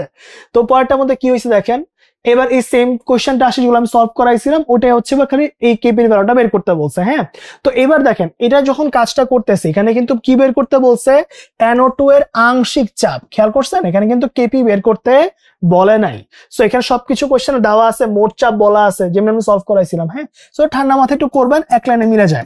কারো যদি একটু আগের কথাগুলো মনে থাকে তাহলে হবে 1 0, তারপর কি মাইনাস আলফা প্লাস 2 আলফা, কেন জানি বলেন তো, কারণ এখানে আলফা গুলার কিন্তু সহগ বসাইতে হয় উপরটা দেখে, এর সহগ 1 তাই আলফার সহগ 1, এর সহগ 2 এর সহগও 2, তাহলে যোগ করলে কত আসে, 1 মাইনাস আলফা, এটা হচ্ছে 2 আলফা। তাহলে আংশিক চাপ বের করতে কি লাগে, মোট চাপ লাগে, তাহলে টোটালটা বের করে ফেলো। টোটাল কত হয়, টোটাল হচ্ছে 1 মাইনাস আলফা প্লাস 2 আলফা, মানে 1 প্লাস আলফা আসে।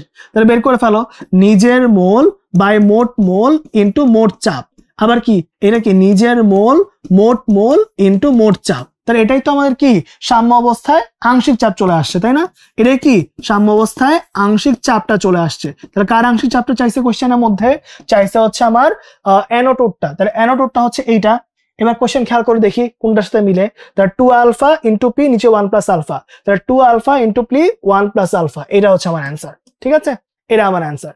ওকে, পারবো তাহলে জনগণ। পারবো। তো এই পর্যন্ত হয়ে গেল। তাহলে পরের পেজে আমরা আরেকটা ম্যাথের মধ্যে চলে আসছি। এই ম্যাথের মধ্যে দেখি কি বলছে।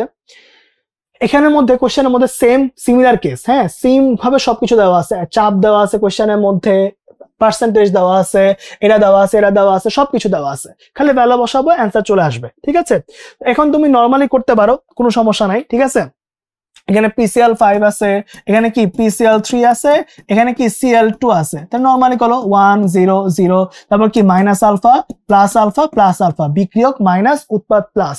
সো যোগ করে দাও, কি আসে 1 মাইনাস আলফা, এখানে কি আলফা, এখানে আলফা, তাই না? এবার তাহলে বলো তিনটা যোগ করলে টোটাল, যেহেতু আংশিক চাপ বের করবো, সো আমার কাছে টোটাল লাগবে, তাই না? তাহলে টোটালের ভ্যালুটা কত? 1 minus alpha plus alpha plus alpha, so এটা 1 প্লাস আলফা চলে আসে। এবার বলো আংশিক চাপ কেমনে বের করে, পার্শিয়াল প্রেসার কেমনে বের করে, মনে আছে? পার্শিয়াল প্রেসার বের করে হচ্ছে নিজের মোল বাই মোট মোল ইনটু মোট চাপ, নিজের মোল বাই মোট মোল ইনটু মোট চাপ, নিজের মোল মোট মোল ইনটু মোট চাপ। এবার একটু কমন সেন্স খাটাও। ঠিক আছে, কমন সেন্স খাটাবে একটু, যে কারণে আমি এত বড় করে করছি। অ্যাকচুয়ালি এত বড় করে করা লাগবে না, জাস্ট কমন সেন্সের জন্য একটু বলতেছি, কারণ এত বড় ম্যাথ আসলে করা লাগবে না, এক্সামে তাড়াতাড়ি করতে পারবা। কেমনে বলি, চিন্তা করে দেখো তো, এখানে এই দুটা জিনিস কি সিমিলার না? একই তো জিনিস, নাই না?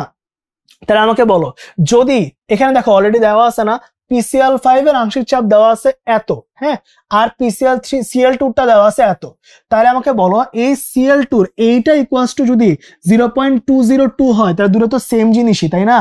তো এটা 0.202 হইলে এটাও তো 0.202 হয়ে যাবে নাকি? কারণ সেম জিনিসপাতি আসছে, আলফার value same, 1 plus alpha same, PO same, কারণ বিক্রিয়া একই, তাই না? সো এইটার ভ্যালু যদি 0.202 হয়, তাহলে আমাকে কষ্ট করে আবার এটা ভ্যালু ক্যালকুলেশন করে বের করতে হবে? আমাকে দেখেই বলতে পারবো না যে ভাই এইটুক 0.202, তাহলে এটাও 0.202, ঠিক কিনা? রাইট? আর এইটুক তো কোশ্চেনে দেওয়াই আছে, এটা ভ্যালু কত দেওয়া আছে কোশ্চেনে বলেন তো? দেওয়া আছে হচ্ছে 1.095, তার মানে সবগুলা ভ্যালু জানি। আমার কিন্তু এত বড় করে করার দরকার নাই, এত বড় করে গেলে করছি একটা কনসেপ্ট ক্লিয়ারের জন্য, যে ভাই এটা মাথায় রেখো যে এই দুটা কিন্তু সিমিলার জিনিস। সো যখনই উৎপাদগুলো এরকম মানে সহগ এক, সবকিছু যখন এরকম এক হয়ে গেছে, তাহলে একটার ভ্যালু দেওয়া থাকলে অপরটা কিন্তু বের করার দরকার নাই, অপরটা কিন্তু সেমই আসবে। ঠিক আছে, যদি উপরের উৎপাদগুলোর সহগ একই থাকে, তাহলে একটার আংশিক চাপ দেওয়া মানে হচ্ছে অপরটা আংশিক চাপও কি আসবে, সেমই আসবে। বাট শর্ত কি, সহগ একই হওয়া লাগবে, সহগ চেঞ্জ হয়ে গেলে কিন্তু আবার কাহিনী অন্য। ঠিক আছে, যাকে এবার কেপি তে আসো। তাহলে কেপির ক্ষেত্রে কি হইলো, উপরে কি উৎপাদ, নিচে হচ্ছে বিক্রিয়ক। তাহলে উপরে উৎপাদ হিসেবে কে আছে, P of PCl3, P of PCl3, P of Cl2 divide by P of PCl5। তাহলে চলো ভ্যালু বসাই দিই জনগণ। বলো PCl3 টা কত কত দেওয়া আছে, 0.202 ইন্টু 0.202, নিচে কত 1.095। তাহলে চলেন জনগণ ব্যাপারটা বসাই দিই, দেখি কি আসে। হ্যাঁ, চলেন কত আসে দেখি, 0.202 হোল স্কোয়ার ডিভাইড বাই 1.095, তাহলে কত আসে? এটা আসে হচ্ছে 3.74 10 টু দি পাওয়ার -2 এত আসে। ঠিক আছে, তাহলে অ্যান্সার কোনটা হইলো? অ্যান্সার হচ্ছে সি নাম্বারটা। হ্যাঁ, অ্যান্সার হচ্ছে সি নাম্বারটা। সবাইকে ধরতে পারছি? কোনো অসুবিধা আছে জনগণ? পারবো? পারবো। ওকে, তাহলে এবার দেখেন পার ফেললাম, সামনেরটা আগাবো। এবার হচ্ছে নেক্সট সামনে যাওয়ার আগে আমরা একটু কিছু জিনিসপাতি বলে যাব। হ্যাঁ, সেটা হচ্ছে পানির আয়নিক গুণফল। পানি আয়নিক গুণফল জিনিসটা একটু যদি বুঝাই, তাহলে হচ্ছে H2O কে ভাঙলে কি কি পাওয়া যায়, H+ এবং OH-। তাহলে বলতো KW মানে কি? KW মানে হচ্ছে পানির আয়নিক গুণফল। সহজ কথায় পানির আয়ন গুলার গুণফল। পানির আয়ন গুলা গুণফল মানে কি? আয়ন গুলা গুণফল মানে হচ্ছে এই পানির যে আয়ন গুলা আছে, সে আয়ন গুলাকে গুণ করলে যা পাওয়া যাবে সেইটা। ঠিক আছে, আচ্ছা, এবার আয়ন গুলাকে গুণ করলে যা পাওয়া যাবে সেটাই কি? সেটা হচ্ছে পানির আয়নিক গুণফল। ওকে, আচ্ছা, এবার দেখেন 25 ডিগ্রি সেন্টিগ্রেড তাপমাত্রাকে নিয়ে যখন তুমি কাজ করতেছি, তখন কি মানে আয়নিক যে গুণফলটা আছে, সেই গুণফলটা ভ্যালু আসবে হচ্ছে 10 টু দি পাওয়ার -14। ঠিক আছে, এই ভ্যালুটা আমরা মুখস্থ রাখবো। হ্যাঁ, কারণ এটা পরীক্ষায় প্রচুর পরিমাণে আসে, একটু মানে জানা লাগবে আর কি। হ্যাঁ, এবার ঠান্ডা মাথায় একটু বলেন তো আমাকে, যে এর এককটা কি হইতে পারে? হ্যাঁ, আয়ন গুলা গুণফল তো আমরা বুঝলাম, বাট KW এর এককটা কি হবে? 10 টু দি পাওয়ার -14 এটাও বুঝলাম, একক কি হবে? দুটো ঘনমাত্রার গুণফল। সো ও হচ্ছে কি মোল পার লিটার, ও হচ্ছে মোল পার লিটার। তা দুটো মোল পার লিটার গুণ করলে কি আসে? Mole square per litre square. কার কি অসুবিধা আছে জনগণ বলেন তো? নাইস।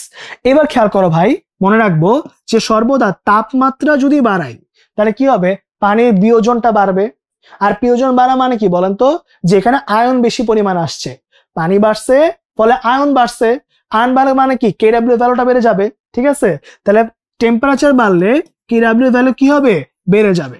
কথা ক্লিয়ার?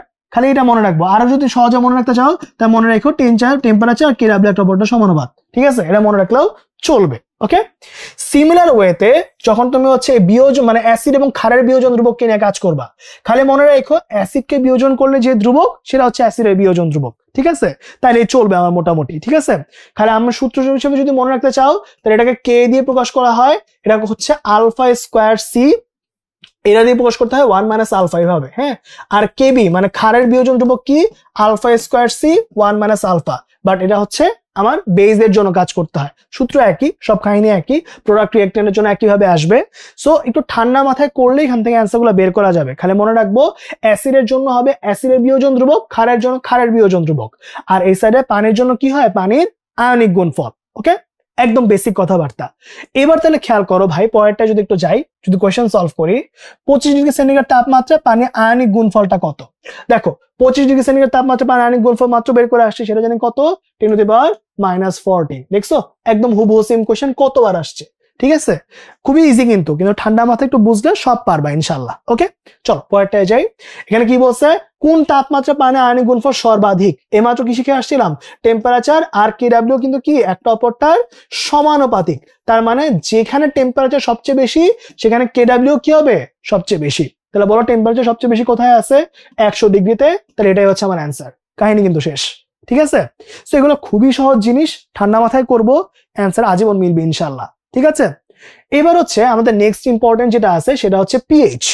এবার পিএইচ কে নিয়ে যখন তুমি কাজ করবা তখন সূত্রটা কি, সূত্রটা হচ্ছে ভাই পিএইচ ইজ ইকুয়ালস টু হচ্ছে minus log of H plus, আর ক্ষারের সূত্র কি, minus log of OH minus. ঠিক আছে, OH মাইনাস। ওকে, এটা হচ্ছে সূত্র, এবং এদের মধ্যে সম্পর্কটা জানি কি, পিএইচ এবং পিওএইচ এর মধ্যে সম্পর্ক হচ্ছে যোগফল 14 হয়। ঠিক আছে, এটা একটু মনে রাখতে হবে কিন্তু আমাদের। এখন আমি আপনাদেরকে যে শর্টকাটটা একটু মনে রাখতে বলবো সেটা হচ্ছে এমসিকিউর জন্য, এমসিকিউর জন্য যে শর্টকাটটা মনে রাখতে বলবো সেটা হচ্ছে যে পিএইচ এর জন্য মনে রাখবেন মাইনাস লগ অফ সিই, এটা মনে রাখবো। ক্ষারের জন্য সিমিলার ওয়ে, তাহলে এখানে সিই দ্বারা আসলে কি বুঝাইতেছি, ঠিক আছে, সিই দ্বারা আসলে কি বুঝাইতেছি, সিই দ্বারা বুঝাইতেছে হলে সি মানে হচ্ছে ঘনমাত্রা, এটা আমরা সবাই জানি। হ্যাঁ, ঘনমাত্রা আমরা সবাই জানি। ই মানে হচ্ছে তুল্য সংখ্যা। হ্যাঁ, তুল্য সংখ্যা। এবার এই তুল্য সংখ্যা দ্বারা আসলে কি বুঝাচ্ছি, ব্যাপারটা হচ্ছে একটা অ্যাসিড যতগুলো H প্লাস দান করতে পারবে সেটা হচ্ছে ওই অ্যাসিডের তুল্য সংখ্যা। যেমন ধরো তুমি H2SO4 কে দান করতে পারছো, ও 2টা H প্লাস দান করতে পারে, তাই তার তুল্য সংখ্যা হয় 2। ঠিক আছে, HCl কে নিয়ে কাজ করো, সে একটা H প্লাস দান করতে পারে, এই জন্য তার তুল্য সংখ্যা হচ্ছে 1। ঠিক আছে, আবার তুমি যখন কাজ করো চিন্তা করে দেখো, তুমি বেস কে নিয়ে ধরো কাজ করতেছো, তাহলে বেজের মধ্যে ও যতগুলা হচ্ছে OH দান করতে পারে অথবা যতগুলো H প্লাস কে প্রতিস্থাপন করতে পারে, এটা তোমার ইচ্ছা। ঠিক আছে, যতগুলো H প্লাস অথবা H প্লাস প্রতিস্থাপন করতে পারে বা OH মাইনাস দান করতে পারে তাকে আমরা কি বলবো, তার তুল্য সংখ্যা। ঠিক আছে, যেমন এখানে কি ক্যালসিয়াম হাইড্রোক্সাইড, ও 2টা OH মাইনাস দান করতে পারে, এই জন্য কি ওর তুল্য সংখ্যা 2 হয়ে যায়। ওকে, কিন্তু যেগুলো সল্ট আছে, কিছু আছে না সোডিয়াম কার্বনেট বা ক্যালসিয়াম কার্বনেট এরকম টাইপের, ওদের ক্ষেত্রে কি দেখবো, ওদের ক্ষেত্রে দেখবো ক্যাটায়নের মোট চার্জ। সাধারণত এখানে এই তিনটাই লাগে, ক্যাটায়নের মোট চার্জটাই হবে তার তুল্য সংখ্যা। যেমন বুঝায় বলি, ধরো ক্যালসিয়াম কার্বনেট, হ্যাঁ, তাহলে ওর চার্জ হচ্ছে ক্যাটায়নের +2, এই জন্য ওর তুল্য সংখ্যা 2। এখানে কাজ করতেছে সোডিয়াম কার্বনেটকে নিয়ে, তাহলে এখানে কি 2টা সোডিয়াম প্লাস, তাহলে মোট চার্জ +2 আসছে, তাহলে তুল্য সংখ্যা 2। ঠিক আছে, সো এখন কাহিনী যেটা সেটা হচ্ছে ভাই যে ক্যাটায়নের মোট চার্জটা হচ্ছে সল্টের জন্য কাজ করবে। হ্যাঁ, সো এখন এরকম টাইপের ব্যাপার সেটা কেন বলতেছি, কারণ এরকম করলে এমসিকিউতে সলভ করা আমাদের জন্য ইজি হয়ে যায়। ঠিক আছে, সো এটা একটু ভালো করে আমরা দেখবো। ওকে, কার অসুবিধা আছে কোনো নাই? তো চলো এবার হচ্ছে এখান থেকে আমরা তাহলে কাজটা শুরু করি। তো এখানে প্রথমে কোশ্চেন যেটা দেওয়া আছে তার আগে, এটা তো আমরা বলছি তীব্র অ্যাসিড বেজের জন্য, তাই না, তীব্র অ্যাসিড বেজের জন্য পড়ছি। এবার যখন তুমি দুর্বল অ্যাসিড বেসকে নিয়ে কাজ করবা, যদি দুর্বল অ্যাসিড বেসকে নিয়ে তুমি কাজ করো তাহলে কি করব, তাহলে মনে রাখবা আমাকে এখানে অসওয়াল্ডের লৌহকরণ সূত্রটা ফোকাস করতে হয়। অসওয়াল্ড, ঠিক আছে। এবার অসওয়াল্ড লঘু সূত্রের মধ্যে কি করতে হয়, CH3COOH, আমি একটু ভেঙে বলতেছি বাট ফাইনালি এত মনে রাখতে হবে না, হ্যাঁ আমি একদম ভেঙে বলতেছি, CH3COO মাইনাস আর এখানে H প্লাস। তাহলে রুলটা হচ্ছে এরকম যে এটা হচ্ছে C0 এই বিক্রিয়কের সি আলফা উৎপাদের সি আলফা, ওই সেম কথা কেবিকেসির মতো, হ্যাঁ বিক্রিয়ক কমছে উৎপাদ গুলা বাড়ছে, ঠিক আছে। যোগ করে দাও কত আসে, সি মাইনাস সি আলফা, এখানে শুধু সি আলফা শুধু সি আলফা। তো শেষ পর্যন্ত কে এ, ওই যে এস এর বিয়োজন ধ্রুবক বলছিলাম তাই না, এটা কিন্তু এখান থেকে আসছিল যে ভাই উপরে কি হবে, উপরে কিন্তু হচ্ছে এই যে C alpha into C alpha মানে এই উৎপাদ গুলার যোগ গুণফল, নিচে কি বিক্রিয়কটা। তো এখানে কাটাটি করার পর ওই alpha square C minus alpha, এটা কিন্তু sorry alpha square C 1 minus alpha, ঠিক আছে, এটা কিন্তু চলে আসে। ওকে, এটা কিন্তু মাথায় রাখতে হবে। ওকে, কমন নিলে পরে লাইনটা চলে আসছে আর কি। সো এটাকে আরেকটু সিম্পলিফাই করলে যখন হচ্ছে আমার আলফার ভ্যালুটা যেহেতু অনেক অনেক কম, এই জন্য আলফা ভ্যালুটা যেহেতু 1 থেকে অনেক অনেক ছোট, এই জন্য 1 মাইনাস আলফাকে বিয়োগ করলে ভ্যালুটা ক্লোজ টু 1 হয়, ঠিক আছে। ওকে, তাহলে কি হবে, এই ভ্যালুটা আসবে হচ্ছে আলফা স্কোয়ার সি। এখন এত কিছু মনে রাখতে হবে না, তোমাদের খালি যেটা মনে রাখতে হবে সেটা বলে দিই আমি, হ্যাঁ। তো এখানে যেন মনে রাখবো এটা যে ভাই যখন তুমি বের করবা তখন মনে রাখবা K equals to alpha square C. এটা কোশ্চেন আরেকটা রূপ দেওয়া থাকে, সেটা হচ্ছে root over K by C. এই দুটার মধ্যে একটা পরীক্ষা আসবে, তুমি ওই অনুযায়ী বের করে নিবা।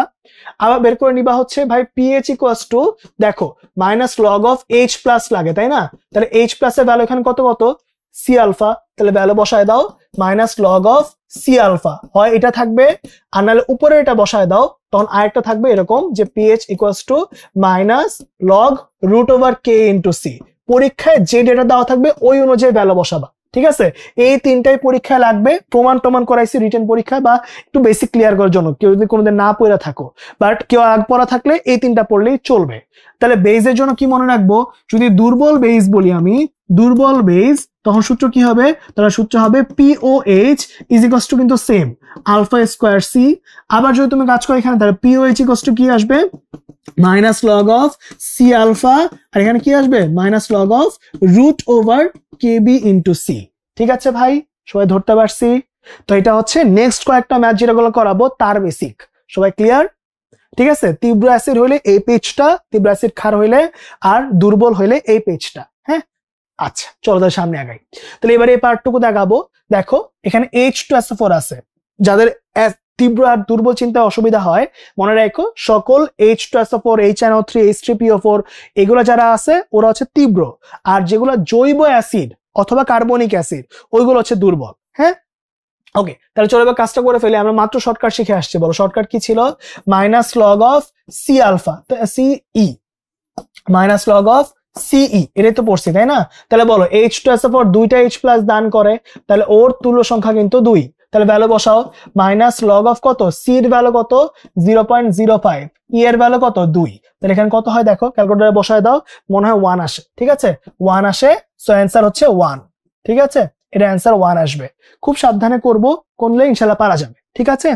ওকে চলো, তাহলে এই পর্যন্ত হয়ে গেল। তাহলে এবার জনগণ পরেরটা চলে যাচ্ছি। পরেরটার মধ্যে যাওয়ার আগে আমরা একটু ছোট্ট কিছু ক্যালকুলেটর ছাড়া ট্রিক্স খেলতে চাই, ঠিক আছে? কারণ পরীক্ষা হলে তোমরা জানি অনেক কিছু পারো, বাট অনেক সময় তোমাদেরকে অ্যাডমিশনে একটু এজ দেওয়ার জন্য আমাদের একটু ক্যালকুলেটর ছাড়া কিছু টিপস এন্ড ট্রিক্স শিখাইতে চাই, ঠিক আছে? চলো শুরু করি। এখানে ফার্স্ট অফ অল তোমাদের ক্যালকুলেটর ছাড়া যদি পিএইচ এর ভ্যালু বের করতে হয়, শুরুতে তোমাদের এই যে 10টা যে ভ্যালু আছে এই ভ্যালুগুলো একটু মুখস্থ থাকতে হবে, ঠিক আছে? লগ 1 এর ভ্যালু 0, লগ 2 এর ভ্যালু 0.3, লগ 3 এর ভ্যালু 0.47, গ্র্যাজুয়ালি বাড়ছে, ঠিক আছে? অত আহামরি কঠিন কিছু না, 1-2বার একটু প্র্যাকটিস করলে এমনি মনে থাকবে, ঠিক আছে? বাট তোমাদের একটু হচ্ছে ক্যালকুলেটরটা একটু ক্যালকুলেটর ছাড়াই ভ্যালুগুলো একটু টিপলেই 2-3বার টিপলে এমনি দেখবো মুখস্থ হয়ে গেছে, ঠিক আছে? এবার যেটা বলতেছি, ধরো পরীক্ষায় আসছে যে 0.004 এত এম HCl, এটার পিএইচ কত, এটা পিএইচ কত জানতে চাইছে। এখন খেয়াল করো, আমরা তো পিএইচ এর সূত্র সবাই পারি তাই না? তাহলে এখানে কি হইলো মাইনাস লগ অফ সি হইলো, এখান থেকে 0.004 এত বসাইতে হচ্ছে। এবার ঠান্ডা মাথায় বুঝো আমি কি বলতে চাচ্ছি। রুলটা হইতেছে যে তোমাকে শর্টকাটে যদি বের করতে হয় তাহলে রুলটা হচ্ছে তোমাকে দেখতে হবে দশমিকের পর কয় ঘর আছে। দশমিকের পর এখানে কয় ঘর আছে? 3 ঘর, 1 2 3 ঘর। তাহলে তুমি ওই ভ্যালুটা বসাবা, ঠিক আছে? এই তিনটা কি? এই তিনটা হচ্ছে দশমিকের পর ঘর সংখ্যা, দশমিকের পর ঘর সংখ্যা যেটা আসবে সেটা সরাসরি বসায় দিবা। ঠিক আছে, ক্লিয়ার সবাই? কার অসুবিধা আছে? নাই। আচ্ছা, এরপর দিবা মাইনাস চিহ্ন, দিলাম। এরপর কি করবা? এরপর এখানে লিখবা লগ, দেখলাম লগ। এরপর কি করব? এরপরে দশমিকের পর প্রথম পূর্ণ সংখ্যাটা লিখবা, প্রথম পূর্ণ সংখ্যা। তাহলে 0 কি পূর্ণ সংখ্যা? আমার দরকার নেই, কোনো ভ্যালু অ্যাড করতেছে না। 0 কি কোনো পূর্ণ সংখ্যা? লাগবে না। দশমিকের পর প্রথম পূর্ণ সংখ্যা কোনটা? 4। ঠিক আছে, পজিটিভ পূর্ণ সংখ্যা আর কি। ঠিক আছে, 0 হইলে হবে না, পজিটিভ পূর্ণ সংখ্যা। কথা আমি একটু ঠিক করে বলি, 0 পূর্ণ সংখ্যা। তাহলে এবার তোমরা আমাকে এখানে দেখে বলো যে এখানটায় তাহলে হচ্ছে এই যে 0. এই log 4 এর ভ্যালু কত? 0.6। তাহলে এবার ভ্যালু বসায় দাও। তাহলে 3 মাইনাস 0.6, তাহলে অ্যান্সার আসবে 2.4। ঠিক আছে, আবার একটু বুঝাই তোমাদেরকে। হ্যাঁ, ধরো এখানটার মধ্যে তুমি কাজ করতেছো, তুমি ক্যালকুলেটর বসায় দেখতে পারো। ঠিক আছে, চলো আমি একটু ক্যালকুলেটর চেক করে ফেলি যে আসলে মিলছে কিনা। 0.004 বসাও, তাহলে দেখবা এখানে দেখবা সেম অ্যান্সার আসবে। ঠিক আছে, এখানে 2.397 আসছে, ওই 2.397 মানে কিন্তু ওই 2.4ই। হ্যাঁ, চলো এবার আরেকবার তোমাদেরকে বুঝাই। ধরো এখানে দিছে 0.0005 এরকম দিছে। হ্যাঁ, 0.005। হ্যাঁ, এ তো HNO3 আছে, এটা পিএইচ কত বের করতে বলছে। তাহলে বলো এবার সরাসরি। ঠিক আছে, পিএইচ এ তোমরা সবাই জানি কি হবে? মাইনাস লগ অফ 0.0005 এরকম হবে, তাই না? এরকম হবে। তাহলে চলো এখানে কি হইতেছে একটু দেখাই। এখানটার মধ্যে যখন তুমি কাজ করবা, আমি একটা 0 কম দিয়ে ফেলছি, সরি। ঠিক আছে, একটা 0 কম দিয়ে ফেলছি। এখানে হচ্ছে 0.0005 এরকম আছে, 3টা 0, তাই না? হ্যাঁ, তাহলে এবার তুমি আমাকে বলো মোট ঘর সংখ্যা বের করতে হবে আগে। দেখো কিন্তু এই 3 কিন্তু হচ্ছে দশমিকের পর টোটাল ঘর সংখ্যা। তাহলে ঘর সংখ্যা বের করো। 1 2 3 4, 4টা ঘর। 4টা ঘর যেহেতু, তাহলে কিন্তু দশমিকের পর ঘর হয়ে গেছে 4টা। ঠিক আছে, এরপর কি লগ দিলাম। তারপর কি দশমিকের পর প্রথম পজিটিভ পূর্ণ সংখ্যা কোনটা? 5। তাহলে বসাও এখানে লগ 5। তাহলে দেখো লগের ভ্যালু কত? এখানে হচ্ছে 0.69। তাহলে 4 মাইনাস 0. কত? লগ 0.69। তাহলে কত আসবে এটা বলো তো? 3.31 চলে আসছে। এটা হচ্ছে আমার অ্যান্সার। ঠিক আছে, বুঝতে পারছি? নাইস। চলো তাহলে আমরা আর কিছু প্র্যাকটিস করে ফেলবো এবার। যদি তোমাকে এরকম দেয় যে 0.002 m এতটুকু H2SO4, এটার pH ইকুয়ালস টু কত? তাহলে এবার জনগণ এটা হচ্ছে একটু ভিডিওটা পজ করে নিজের মতো করে আগে সলভ করেন, তারপর হচ্ছে সলভটা দেখিয়ে নিন। ঠিক আছে, ওকে, তাহলে আমি সলভ করে দিচ্ছি বাকিদের জন্য। দেখেন এখানে কি হইলো? pH ইজ ইকুয়ালস টু কিন্তু এবার কি মাইনাস লগ অফ ওই যে মাত্র পড়াইছি C ইনটু E। সো এখানে কিন্তু দ্বিগুণ করতে হবে, তাই না? সো এখানে কিন্তু কি 0.002 ইনটু 2 গুণ করছে, তাহলে কত আসে এটা? Minus log of 0.004। সো এটা কিন্তু আগের পেজের মতো আবার হয়ে গেল। তাহলে কি আসে বলতো? দশমিকের পর 3 ঘর, তাই এখানে 3। তারপর কি মাইনাস লগ, এটা কত আসবে? 4। সো এটা আসবে কত? 3 মাইনাস লগ 4 এর ভ্যালু কত? এই যে 0.6, ভ্যালু বসায় দাও, 2.4 অ্যান্সার চলে আসবে। ঠিক আছে, সো এগুলা কিন্তু একটু পারতে হবে ভাইয়া। হ্যাঁ, ক্যালকুলেটর একটু করে ফেলতে পারলে, যদি একটু আগায় থাকতে পারো, তাহলে তোমাদের জন্য কিন্তু এটা অনেক বড় একটা অ্যাডভান্টেজ হয়ে যাবে। ঠিক আছে জনগণ, তো এটা হচ্ছে আমাদের ক্যালকুলেটর ছাড়া কিছু ম্যাথ। এবার আমরা নর্মাল কিছু ম্যাথের দিকে আবার একটু ব্যাক করব। ঠিক আছে, চলো তাহলে আগাই। তাহলে এবার এখানটা যখন কাজ করতেছি, এবার খেয়াল করো এই পার্টটুকুর পরে আমরা এবার হচ্ছে এই কোশ্চেনে দেখতে চাই দুটি অম্লীয় দ্রবণের pH দেওয়া আছে, একটা হচ্ছে 3 এবং একটা হচ্ছে 6। 3 এবং 6, তাহলে দুটার মধ্যে আমরা কাজ করতে বলছে একটা অপরটার কত গুণ বেশি অম্লীয়। এরকম টাইপের কোশ্চেন যখনই আসবে তখনই চোখ বন্ধ করে খালি এই কাজটা করবা, 10 to the power del pH, শেষ, আর কিছু করতে হবে না। ঠিক আছে, একটা অপরটা সবসময় কত গুণ হবে? 10 to the power del pH গুণ হবে, শেষ। ঠিক আছে, তাহলে ডেল pH মানে কি? এখানে 10 to the power del pH মানে হচ্ছে বড়টা থেকে ছোটটা বিয়োগ করো, তাহলে কি বড়টা 3 ছোটটা 2। ঠিক আছে, তাহলে বড়টা হচ্ছে 6, ছোটটা কত? 3। তাহলে বিয়োগ করে দাও, অ্যান্সার কত? 10 কিউব। তাহলে একটা অপরটার 1000 গুণ। ঠিক আছে, একটা অপরটা কত গুণ জনগণ বলেন তো? 1000 গুণ হয়ে গেছে। ঠিক আছে, খুব ইজি একটা জিনিস, ঠান্ডা মাথায় করবো, সবসময় অ্যান্সার মিলবে। ওকে, নাইস। পরেরটা চলে যাই। পরেরটার মধ্যে হচ্ছে 2%। এই যে এটা হচ্ছে তোমাদের সেকেন্ড পেপার 3rd চ্যাপ্টারে আছে। আমি জাস্ট ছোট্ট করে একটু বেসিকটা বলে দেই। যদি কোশ্চেনের মধ্যে x% W/V দেওয়া থাকে, এত পার্সেন্ট ধরো সোডিয়াম কার্বনেট যাই দেওয়া আছে, এইটা থেকে মোলারিটি বের করার সূত্র হচ্ছে 10x/m। ঠিক আছে, তার মানে হচ্ছে x দ্বারা পার্সেন্টেজের পরিমাণটা, m দ্বারা আণবিক ভরটা। তাহলে এখানে 2% বলছে। 2% মানে কি? 2% মানে হইতেছে s এর ভ্যালু হবে 10 × 2, আর আণবিক ভর কত?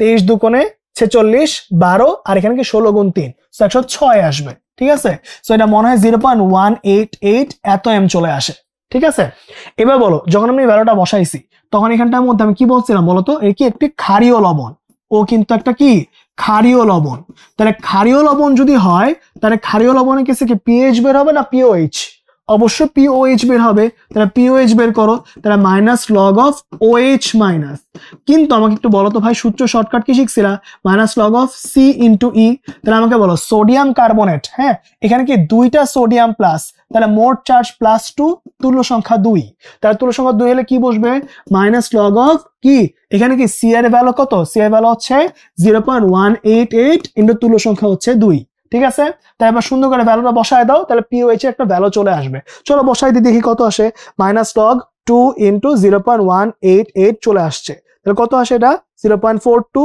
14 থেকে মাইনাস 0.42 আসছে হ্যাঁ 42 আসছে কিন্তু আমাকে পিএইচ চাইছে তাহলে বলো পিএইচ আর পিওএইচ এর যোগফল জানি কত ছিল 14 তাহলে পিএইচ কত আসবে 14 মাইনাস পিওএইচ তাহলে অ্যানসার আসবে হচ্ছে 14 মাইনাস অ্যানসার 13.6 ঠিক আছে 13.6 অ্যানসার আসবে ঠিক আছে এই যে এই ভ্যালুটা নিয়ে এখানে বসাইছি ওকে কার অসুবিধা নাই তো নাকি ওকে সেরা হ্যাঁ তো চলেন আমরা এই পর্যন্ত কাজটা করে ফেলছি আমাদের একদম চ্যাপ্টারের অর্ধেকের বেশি আমরা অনেকক্ষণ করে ফেলছি ঠিক আছে আর অল্প একটু বাকি আছে তাহলে আমাদের শেষ হয়ে যাবে হ্যাঁ ওকে চলে তাহলে শুরু করে দিই পরেরটার মধ্যে আছে অসওয়াল্ডের লৌহকরণ সূত্র মাত্রই পরে আসছি যে ভাই এখানে সূত্র কি মনে রাখবো K equals to alpha square C এটা অপশনে থাকবে আর নাহলে কি থাকবে বলতো alpha equals to root over K by C এই দুইটার যে কোনো একটাই থাকবে আর কোনো অপশন নাই হ্যাঁ তাহলে এবার খুঁজি কোনটার সাথে মিলে সবগুলোতে আলফা নিয়ে কাজ করছি সো নিচেরটা হবে এবার দেখি কোনটা হচ্ছে এ নাম্বারটা ঠিক আছে কে বাই সি হয় নাই 1 বাই সি হয় নাই রুট ওভার সি এটা হয় নাই ঠিক আছে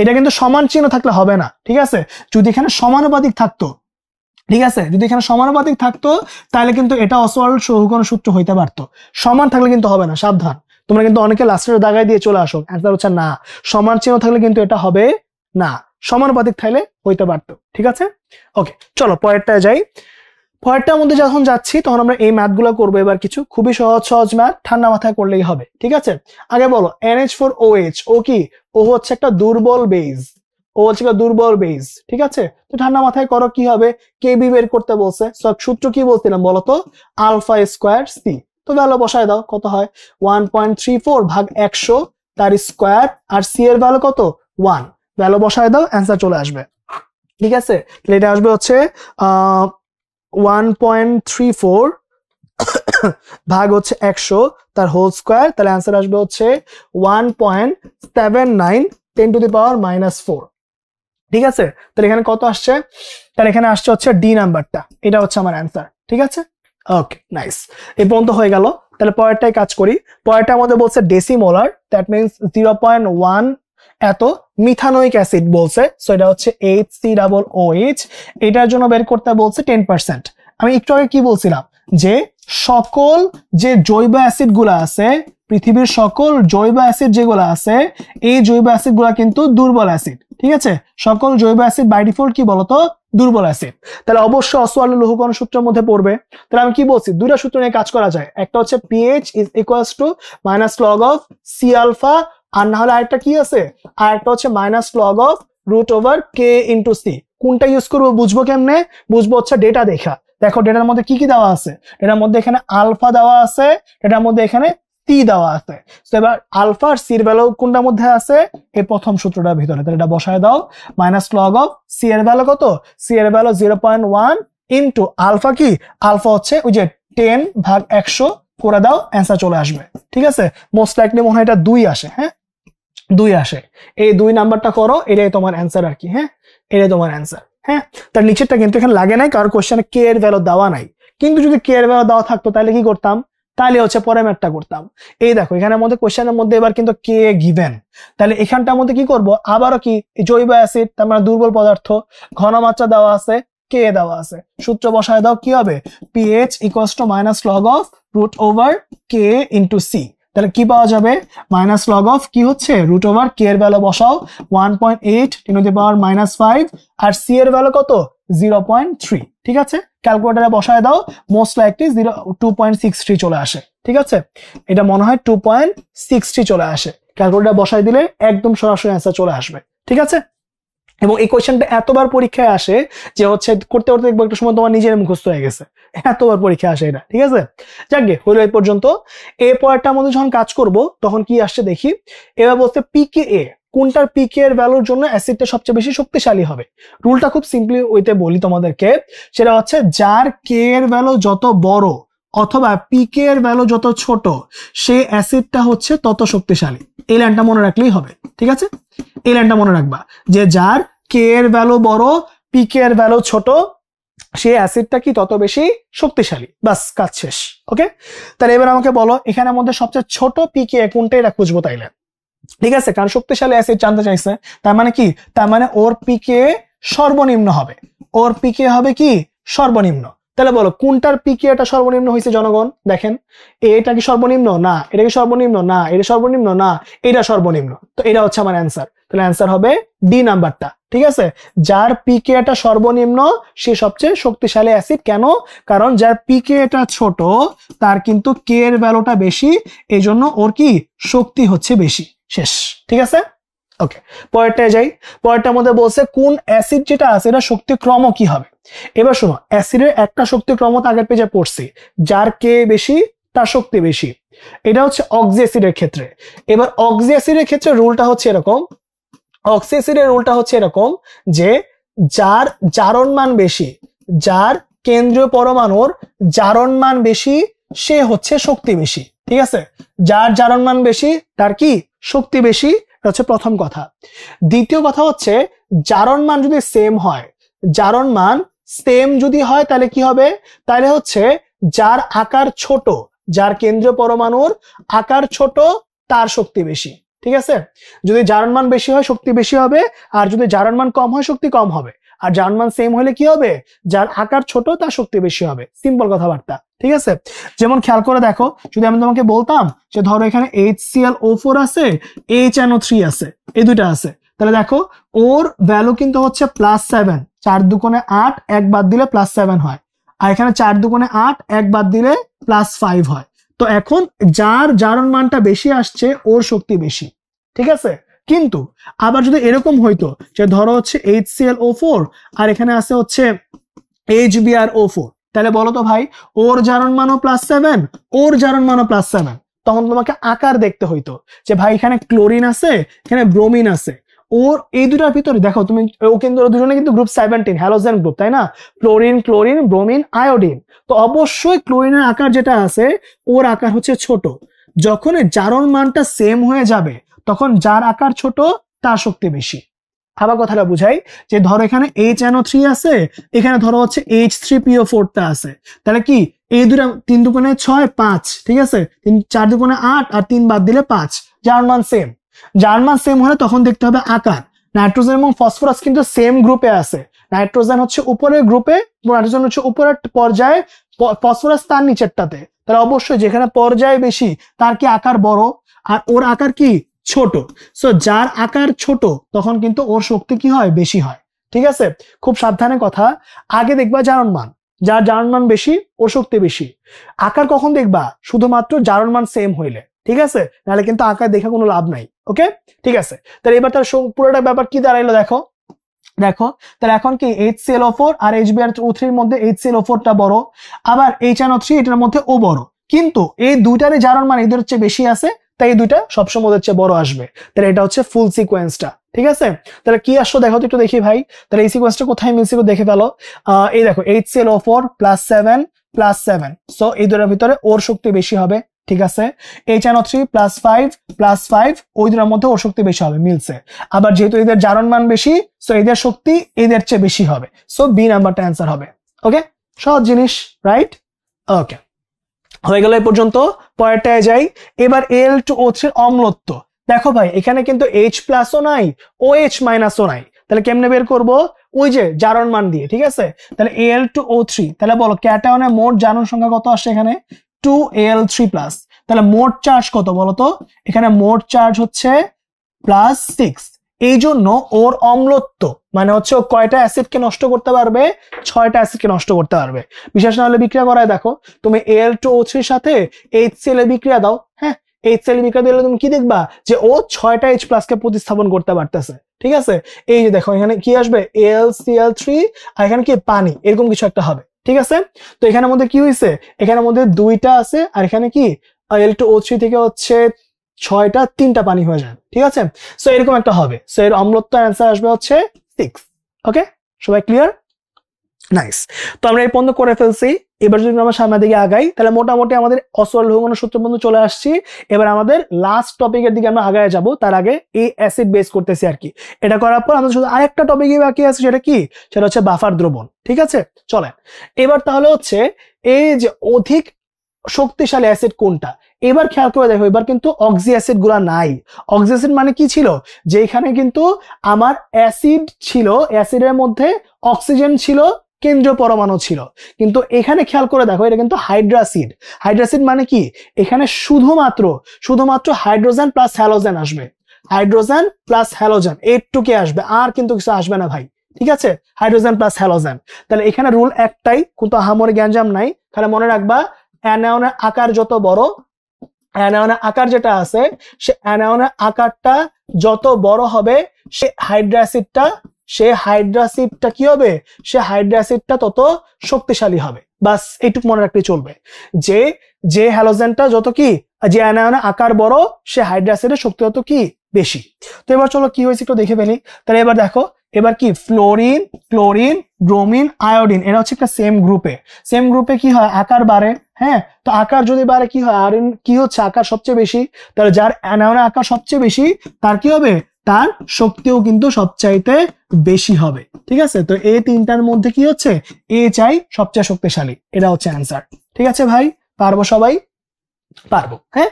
ওকে, চল পরেরটা চলে যাই। তাহলে পরেরটার মধ্যে বাফার দ্রবণ। সো বাফার দ্রবণ একটু কথাবার্তা বলে আমরা কিছু ম্যাথ করবো, তাহলে শেষ হয়ে যাবে ইনশাল্লাহ। ঠিক আছে, তো বাফার দ্রবণের মধ্যে কি হয়েছে, এর সবচেয়ে বড় ইম্পর্টেন্ট কথা হচ্ছে ভাই, যে ওকে কিন্তু পিএইচ মানে সামান্য অ্যাসিড বা সামান্য বেস দিলে ওর পিএইচ এর খুব একটা চেঞ্জ হয় না।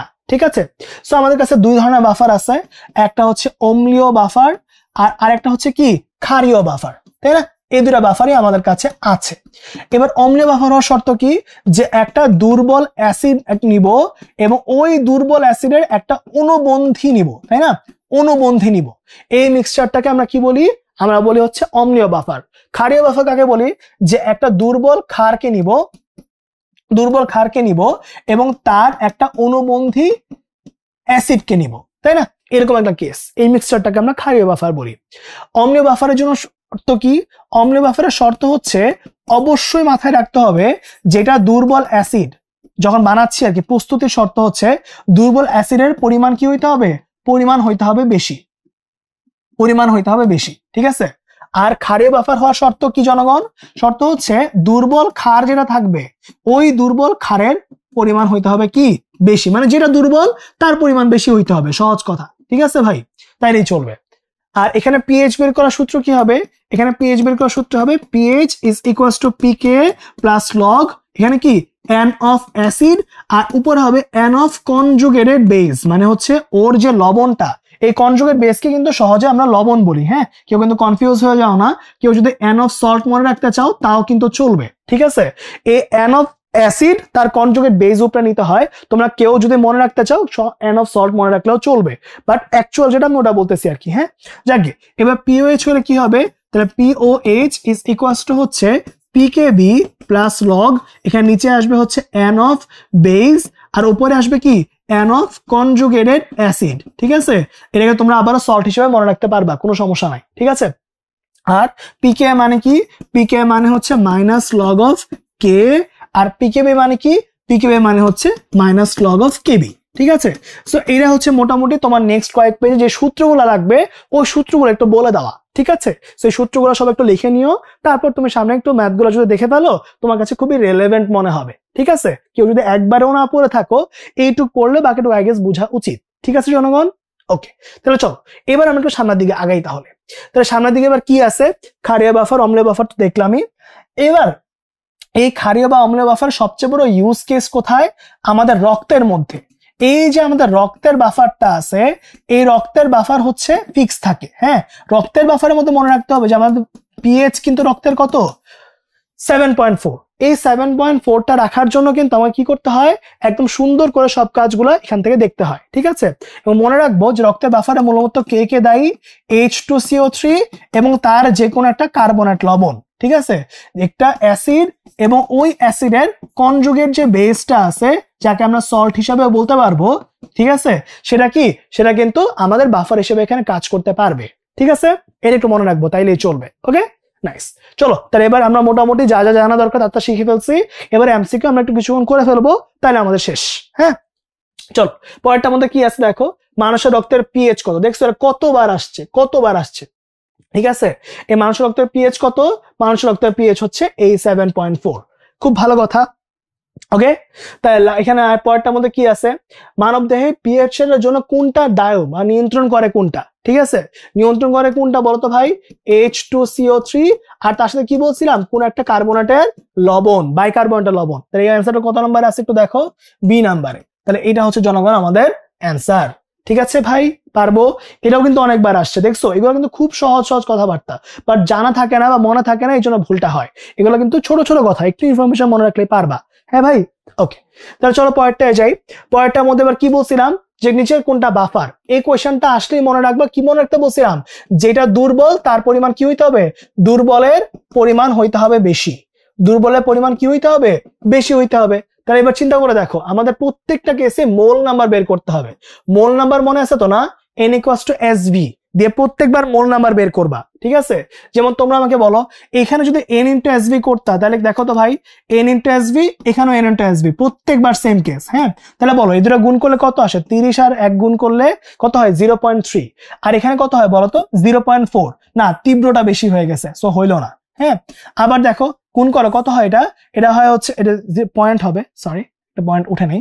হ্যাঁ, তাহলে কত হয়, 40 আর 0.2 গুণ করলে 8, ঠিক আছে, বা 0.8 কিছু একটা আসে। আর এখানে কত হয় দেখো তো, না এটা হচ্ছে 8 আসে। আর এখানে গুণ করে দাও, তাহলে 30 আর গুণ করলে কত হয়, 9। তাহলে 8 আর 9 এর মধ্যে কি হইলো, এটা বড় হয়ে গেল, তাই না, তাহলে কি আবার তীব্র বেশি হয়ে গেছে, তাহলে এটা আবার হইলো না। আবার দেখো এটা কত, 50 আর 0.1 গুণ করলে 5। আর এখানে কত আসে, 40 আর 0.2 গুণ করলে 8। তাহলে এবার কিন্তু দুর্বল, যে ও কিন্তু দুর্বল, হ্যাঁ, ওর পরিমাণ কিন্তু এবার বেশি আসছে, সো এটা আমার অ্যান্সার হইতে পারে, ঠিক আছে। আর লাস্টের দুইটাই হচ্ছে বাই ডিফল্ট তীব্র, তো এখানে হবেই না, কারণ বাফার হওয়ার জন্য যে কোনো একটা কিন্তু দুর্বল লাগবেই, ঠিক আছে ভাই। সো আলটিমেটলি এখানে অ্যান্সার কোনটা, এই সি নাম্বারটা। প্রত্যেকবার N = SV বের করবা, যেই ক্ষেত্রে দুর্বলের পরিমাণ বেশি আসবে, ওটা হচ্ছে আমার বাফার হিসেবে কাজ করবে, বা এগুলা কিন্তু বাফার হইতে পারবে না, ঠিক আছে। ওকে, নাইস। চলো তাহলে পরেরটায় চলে যাব আমরা। খুবই জোস একটা ম্যাথ, অলমোস্ট প্রতি বছর আসে, সাবধান। হ্যাঁ, পরেরটার মধ্যে কাজ করব। একটা বাফার যৌবন দেওয়া আছে 0.2 মনোবেসিক। মনোবেসিক মানে হচ্ছে এমন একটা বেসিক, মনোবেসিক মানে হচ্ছে ও একটা H+ দান করতে পারে। হ্যাঁ, কয়টা H+ দান করতে পারে, একটা H+ দান করতে পারে। দ্যাট মিনস ওই যে CH3COOH ওরকম টাইপেরই, অত ভয় পাওয়ার কিছু নেই। হ্যাঁ, ও কি হয়েছে, একটা পটাশ লবণ নিয়ে কাজ করছে।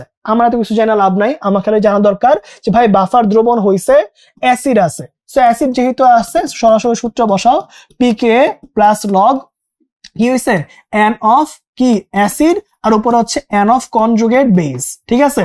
আর এই কনজুগেট বেসটাই পরবর্তীতে কি হয়ে যায় বলতো, কনজুগেট বেসটাই কিন্তু পরবর্তীতে হয়ে যায় হচ্ছে N of সল্ট, তাই না। সো যার যেমন মনে রাখতে সুবিধা হয় মনে রেখো, কোনো প্যারা নাই, ঠিক আছে। ওকে, তাহলে এবার দেখো কি হইলো, এবার pK এর ভ্যালু দেওয়া আছে 4.8 বসাও, এরপর লগ দেখো এবার N of অ্যাসিড, অ্যাসিডের মোল কত দেওয়া আছে 0.2, তাহলে বসাও 0.2। আর এখানে ওই অ্যাসিডের পটাশ লবণ, ওই লবণকে নিয়ে কাজ করছে, লবণের ভ্যালুটা কত 0.02, ঠিক আছে। তাহলে এবার ভ্যালুটা বসায় দাও, কত কত আসে একটু দেখে ফেলি। তাহলে 4.8 প্লাস লগ কত 0.02 ভাগ 0.2, তাহলে কত আসছে এখানে 3.8। তাহলে এটা হচ্ছে আমাদের অ্যান্সার, ঠিক আছে ভাই। এই যে সেম ম্যাথই কিন্তু আবার রিটেন পরীক্ষার মধ্যেও চলে আসে, সো খুব সাবধানে। হ্যাঁ, এগুলো কিন্তু খুব সাবধানে, খুবই ইজি ম্যাথ, একই টাইপের ম্যাথ বারবার আসে, ঠান্ডা মাথায় একটু করবো, ঠিক আছে। এটা একটা আসে আর অনুপাত একটা আসে, বুঝছো, এই দুটোর অনুপাত বের করতে বলে। আচ্ছা, এখান থেকে আমাকে বলো তো ভাই, তোমাদের কেউ যদি এখান থেকে সেম ম্যাথের মধ্যে তোমাদেরকে যদি বলতো, ইনকেস যদি তোমাদেরকে বলতো যে ভাই অ্যাসিড এবং সল্টের অনুপাতটা কত, তাহলে কি শর্টকাটে বের করতে পারতাম না? অনুপাত কত বের করতে বললে, দেখো তো সেম জিনিসই না। এবার তুমি এখানে পিএইচ আর পিকে কে এক সাইডে নিয়ে যাও, বিয়োগ করে দাও, কত আসে দেখো তো, pH minus pK is equals to কত লগ এন অফ সল্ট, আর এটা কি এন অফ কত অ্যাসিড, রাইট? তাহলে কি এবার লগকে অপোজিট সাইডে পাঠালে কি হয়ে যায় 10 টু দি পাওয়ার সামথিং, তাহলে কত হয় এন অফ সল্ট আর এটা হচ্ছে এন অফ অ্যাসিড, তাহলে কত হয় এখানে 10 to the power pH minus pK. ঠিক আছে, তাহলে এবার বলো কি হবে, উল্টাইতে হবে কারণ অ্যাসিড এবার আগে আছে, তাহলে কি হবে এন অফ অ্যাসিড আর এখানে এন অফ সল্ট। সো আমি এটা বলতে যাচ্ছি ভাই যে পরীক্ষা যেমনি আসুক না কেন তুমি কিন্তু পারবা, ঠিক আছে তুমি কিন্তু পারবা। হ্যাঁ, এবার 1/, করে দাও, তাহলে 1/, করলে কত আসে 1/, করলে সরি 1/, করলে আসে কত 10 to the power pH minus pK, কারণ দুইটাকে তো উল্টাই দিছি তাই না। তো এবার চলো, এবার তুমি বলো, এবার যদি আমি সুন্দর একটা পজিশনে আনতে চাই তাহলে কেমন হয় ব্যাপারটা, তোমরা আমাকে বলো। এবার 1/10 আছে, তাহলে এটা কি লেখা যাবে 10 to the power minus pH minus pK লেখা যাবে তাই না। ঠিক ওই যে 1/10 কে যেমন 10 টু দি পাওয়ার -1 লেখা যায়, তাহলে এটা যদি ভেঙে লিখে কি পাওয়া যায় জনগণ বলো তো একটু দেখি, কি লেখা যায় বলো 10 to the power pK a minus pH, এটা নিয়ে কাজ করা যায়। ঠিক আছে ভাই, ভ্যালুটা বসায় দাও, কাহিনী শেষ। ঠিক আছে, এই হচ্ছে আমাদের অ্যান্সার। ওকে, যাক এটা হচ্ছে জাস্ট এক্সট্রা বলে রাখলাম, কারণ যদি ইন কেস পরীক্ষায় হয় এটা আসে আর নালে এই অনুপাতটা বের করতে বলে, অনুপাত বের করতে বললেও কিন্তু ভাইয়া একটু কইরা দিও। ঠিক আছে ভাই, পারবো পারবো। তাহলে পরেরটা যাবো। এবার পরেরটার মধ্যে হচ্ছে এই ম্যাথটা আছে, এই ম্যাথটা করলেই মোটামুটি আমাদের শেষ হয়ে যাবে। ঠিক আছে, অত প্যারার কিছু নাই। তো এই ম্যাথটার মধ্যে আলটিমেটলি সেম কাজ, কিন্তু এখানে খেয়াল করো এখানে কিন্তু সরাসরি সল্টের ভ্যালুটা দেওয়া নাই, খেয়াল করছো? এখানে কিন্তু কোশ্চেনের মধ্যে দেওয়া আছে একটা অ্যাসিড, এখানে দেওয়া আছে একটা ক্ষার, তার মানে এখানে কিন্তু ম্যাথের মধ্যে সল্টের ভ্যালু মিসিং আছে। খেয়াল করছো? আগের ম্যাথটাতে কিন্তু সল্টের ভ্যালু ডিরেক্টলি গিভেন ছিল, এখানে কিন্তু সল্টের ভ্যালুটা মিসিং আছে। যদি মিসিং থাকে এরকম, তখন কিন্তু তোমাকে ইনিশিয়াল পর্যায় থেকে কাজটা করে আসতে হবে। এর মানেটা কি বুঝায় বলি একটু তোমাকে। ধরো তোমার কাছে HCOOH বলছে। আচ্ছা, ধরো তোমার কাছে HCOOH টা আছে। হ্যাঁ, এবার এর সাথে হচ্ছে কি আছে সোডিয়াম হাইড্রোক্সাইড, তার বিক্রিয়া করে কি কি উৎপন্ন হয়? উৎপন্ন হয় হচ্ছে HCOONA, আর তার সাথে হচ্ছে পানি উৎপন্ন হয়েছে। খুব ভালো কথা। এবার তাহলে কি হবে, অ্যাসিডের ইনিশিয়াল মোল নাম্বার A, ক্ষারের initial mole number B 0 0। Okay, এবার সবসময় মনে রাখবা যেটা তীব্র ও সর্বদা সম্পূর্ণ বিয়োজিত হবে। ও কি হবে? ও সর্বদা সম্পূর্ণ বিয়োজন হবে, মানে ও পুরাপুরি বিয়োজিত হয়ে যাবে। কিন্তু ও কি একাই বিয়োজিত হবে? না, ও বিয়োজিত হওয়ার আগে এখানে যে পরিমাণ কমছে এখানেও ঠিক ওই পরিমাণই কমবে, উৎপাদে ঠিক সেই পরিমাণ তৈরি হবে। পানির আলটিমেটলি কোনো ইফেক্ট নাই, সো পানি আমাদের এখানে কাউন্ট করা দরকার নাই। ঠিক আছে, তাহলে বলো কি কি পাওয়া যাবে? এখানে পাওয়া যাবে A মাইনাস B, এখানে হয়ে যাবে 0, এটা হয়ে যাবে B। তাহলে বলো এই বিটাই কি এখন আমার সল্টের পরিমাণটা না? সল্টের পরিমাণটা না, খেয়াল করছো? এটাই তো এখন সল্টের মোল হয়ে গেছে, রাইট? আর এখানে দেখো তো এটাই কি হয়ে গেছে, ফাইনালি অ্যাসিডের মোলটা হয়ে গেছে না? তাহলে এবার তুমি কি করতেছো দেখো তো, PH is equals two PK plus log, তুমি কি সূত্র বসাইছিলা? n অফ অ্যাসিড আর এটা কি n অফ সল্ট, এটাই তো নাকি? তাহলে এবার তোমার এই ভ্যালুগুলো বসাইতে হবে। কোশ্চেনে পিকে এর ভ্যালু কি দেওয়া আছে? নাই, সো এটা তোমরা বসাই নিও আর কি। হ্যাঁ, তো এখানে হচ্ছে পিকে ইকুয়ালস টু কত আসবে, মাইনাস লগ অফ কে বসালে যা হয়। ঠিক আছে, কে এর ভ্যালুটা নিচেই দেওয়া আছে 10 টু দি পাওয়ার -4 দিয়ে। হ্যাঁ, তাহলে মাইনাস লগ 1.8 10 টু দি পাওয়ার -4 হইছে, তাহলে অ্যান্সার আসবে কত? অ্যান্সার আসবে হচ্ছে 3.47 আসবে। হ্যাঁ, সো এবার 3.47 আসছে, প্লাস কত লগ, এবার কত কত আসবে n অফ অ্যাসিড। এবার দেখো অ্যাসিডের নিচে কিন্তু এই ভ্যালুটা কিন্তু নেওয়া যাবে না, অ্যাসিড কিন্তু এই পজিশন মানে লাস্টে যেটা আছে সেটা নিতে হবে, that means A minus B। আর এখানে উপরে কত আসবে? উপরে আসবে কিন্তু সল্টেরটা বেস। ঠিক আছে, এবার A আর B কেমনে বের করব বলি একটু দেখো। A হচ্ছে অ্যাসিডের মোল, এ হচ্ছে অ্যাসিডের মোলটা, অ্যাসিডের মোল কেমনে বের করব? ওই যে SB করে, তাহলে অ্যাসিডের ভ্যালু কত দেওয়া আছে দেখো, ওই যে 0.175 ইনটু আয়তন দেওয়া আছে 50 ml, 50 কে কিন্তু 1000 দিয়ে অবশ্যই ভাগ করতে হবে ভাইয়া, সাবধান। ঠিক আছে, 0.175 ইনটু 50 10 টু দি পাওয়ার -3, তাহলে কত আসে? এটা আসবে হচ্ছে 8.75 10 টু দি পাওয়ার -3। এবার বি এর মোল কত? বি এর মোল হচ্ছে বেজ। ঠিক আছে, বেজ মানে ক্ষার যেটা আছে, বেজের মোল নাম্বার চলে আসছে, তাহলে এটা কত বলতো? SV। তাহলে SV এর ভ্যালু কত কত? 0.09 ইনটু আয়তন কত 50 ভাগ 1000, ঠিক আছে, তাহলে 0.09 ইন্টু 50 গুণ 10 টু দি পাওয়ার -3, তাহলে কত আসে 4.5 10 টু দি পাওয়ার -3। এবার এই যে এ এবং এই যে বি এর ভ্যালুগুলো আসছে না, এই ভ্যালুগুলো তুমি এখানে ইনপুট করো, ঠিক আছে, অ্যান্সার চলে আসবে ইজিলি। 3.74 প্লাস কত লগ, এবার কি আসছে বি এর ভ্যালু হচ্ছে 4.5 আর নিচে কত 8.75 মাইনাস 4.5, ঠিক আছে। তাহলে এখানে অ্যান্সার কত আসে, অ্যান্সার আসবে 3.76 আছে নাকি অংশে, হ্যাঁ এটা করলে অ্যান্সার আসবে 3.76 আসবে, ঠিক আছে। তো আমার এই ডি নাম্বারটা অ্যান্সার, ঠিক আছে। তো এই হচ্ছে আমার বাফার দ্রবণ আর কি, হ্যাঁ। সো আমরা মোটামুটি এই লাস্ট কিছুক্ষণের মধ্যে কিন্তু একদম এইচএসসির মধ্যে যত রকমের ম্যাথ যা যা কিছু পসিবল সবগুলা কিন্তু করার একটা ট্রাই করছি ভাইয়া, ঠিক আছে। সো মোটামুটি আমরা যে টপিকগুলো কভার করছি তার সামারি এখানে একটা দেওয়া আছে, তার আগে এখানটার মধ্যে আমরা কিছু জ্ঞানমূলক প্রশ্ন অ্যাড করার চেষ্টা করছি, কারণ কি এমসিকিউ যখন করছো তার সাথে সাথে জ্ঞানমূলক গুলা পড়া একটু ইজিয়ার, কারণ সিমিলার টাইপের জিনিসপাতি গুলা হয়। সো সবগুলো আমি দিতে পারি নাই, বাট আমার কাছে যেগুলো ইম্পর্টেন্ট বা চোখে পড়ছে আমি ওইগুলোর জ্ঞানমূলক প্রশ্ন এখানে অ্যাড করে দিছি, ঠিক আছে। সো এখানের মধ্যে বিয়োজন ধ্রুবক কতবার আসছে দেখা আছে, এই সাম্যাবস্থা দেওয়া আছে, ঠিক আছে। এইগুলা মানে আর কোনোটা পড়ো বা না পড়ো, অ্যাটলিস্ট এগুলা ফরজ একটু পড়া যায়, ঠিক আছে ভাই, কারণ এইচএসসি তে ভালো করা খুবই ইম্পর্টেন্ট এবং ওইটাই কিন্তু মেইন টার্গেট, এই এমসিকিউ সলভ করা বা এত শর্টকাট দেওয়া, ঠিক আছে। আর তোমাদের হচ্ছে এই কোয়েশ্চেন গুলা করা, সব মিলে যদি একটা ভালো মার্ক চলে আসে তাহলে দেখবো বাকি জিনিসপাতি ইনশাল্লাহ এমনিই ভালো হবে। কারণ এখন কিন্তু অ্যাডমিশনের জন্য এইচএসসি যেমন লাগবে ঠিক তেমনি আবার এইচএসসি মার্ক দিয়ে আবার কিন্তু অ্যাডমিশন পরীক্ষাতেও অনেক জায়গায় কিন্তু কি করতে হয়, লিস্টের মধ্যে আসতে হয়।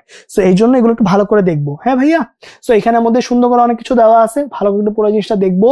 এই যে কতবার করে আসছে এগুলা, উপমুখী বিক্রিয়া কখনো শেষ হয় না কেন, কতবার করে আসছে, এই যে এই চ্যানেল 3 এইচএস এর মধ্যে কতবার, যে লাস্টে যেটা করাইলাম, হ্যাঁ, যে এখানের মধ্যে কিন্তু দুটার জানার মান যদি সেম হয়ে যায় +5 তাহলে যার আকারটা ছোট ওর শক্তি হচ্ছে বেশি, ঠিক আছে। খুবই সহজ সহজ কোয়েশ্চেন, দেখবা তুমি এমসিকিউ গুলা করলে এই সিকিউ গুলো এমনি নিজে নিজে পারতেছো, হ্যাঁ। সো এগুলো একটু দেখবো আমরা, জ্ঞানমূলক প্রশ্ন বাট খুবই ইম্পর্টেন্ট, হ্যাঁ।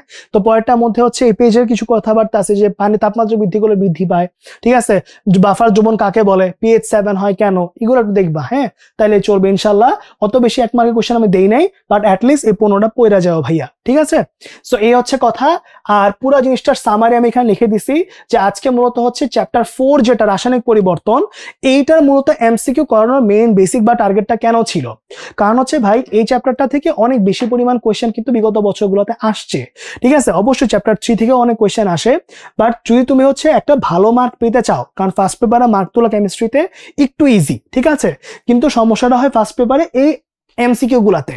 সো এই প্রথম জায়গাটার মধ্যে টার্গেট থাকবে যারা সুন্দর করে আপনারা হচ্ছে এই টপিক গুলা থেকে যা যা করাইছি সবগুলো ভালো করে ভাজা ভাজা করে ফেলবেন, এরপর সরাসরি চলে যাবেন টেস্ট পেপারে, টেস্ট পেপার থেকে সুন্দর করে হচ্ছে পুরো জিনিসটা করে ফেলবেন, দেখবেন একদম সবকিছু ডাইরেক্টলি ওরকম টাইপেরই আসছে।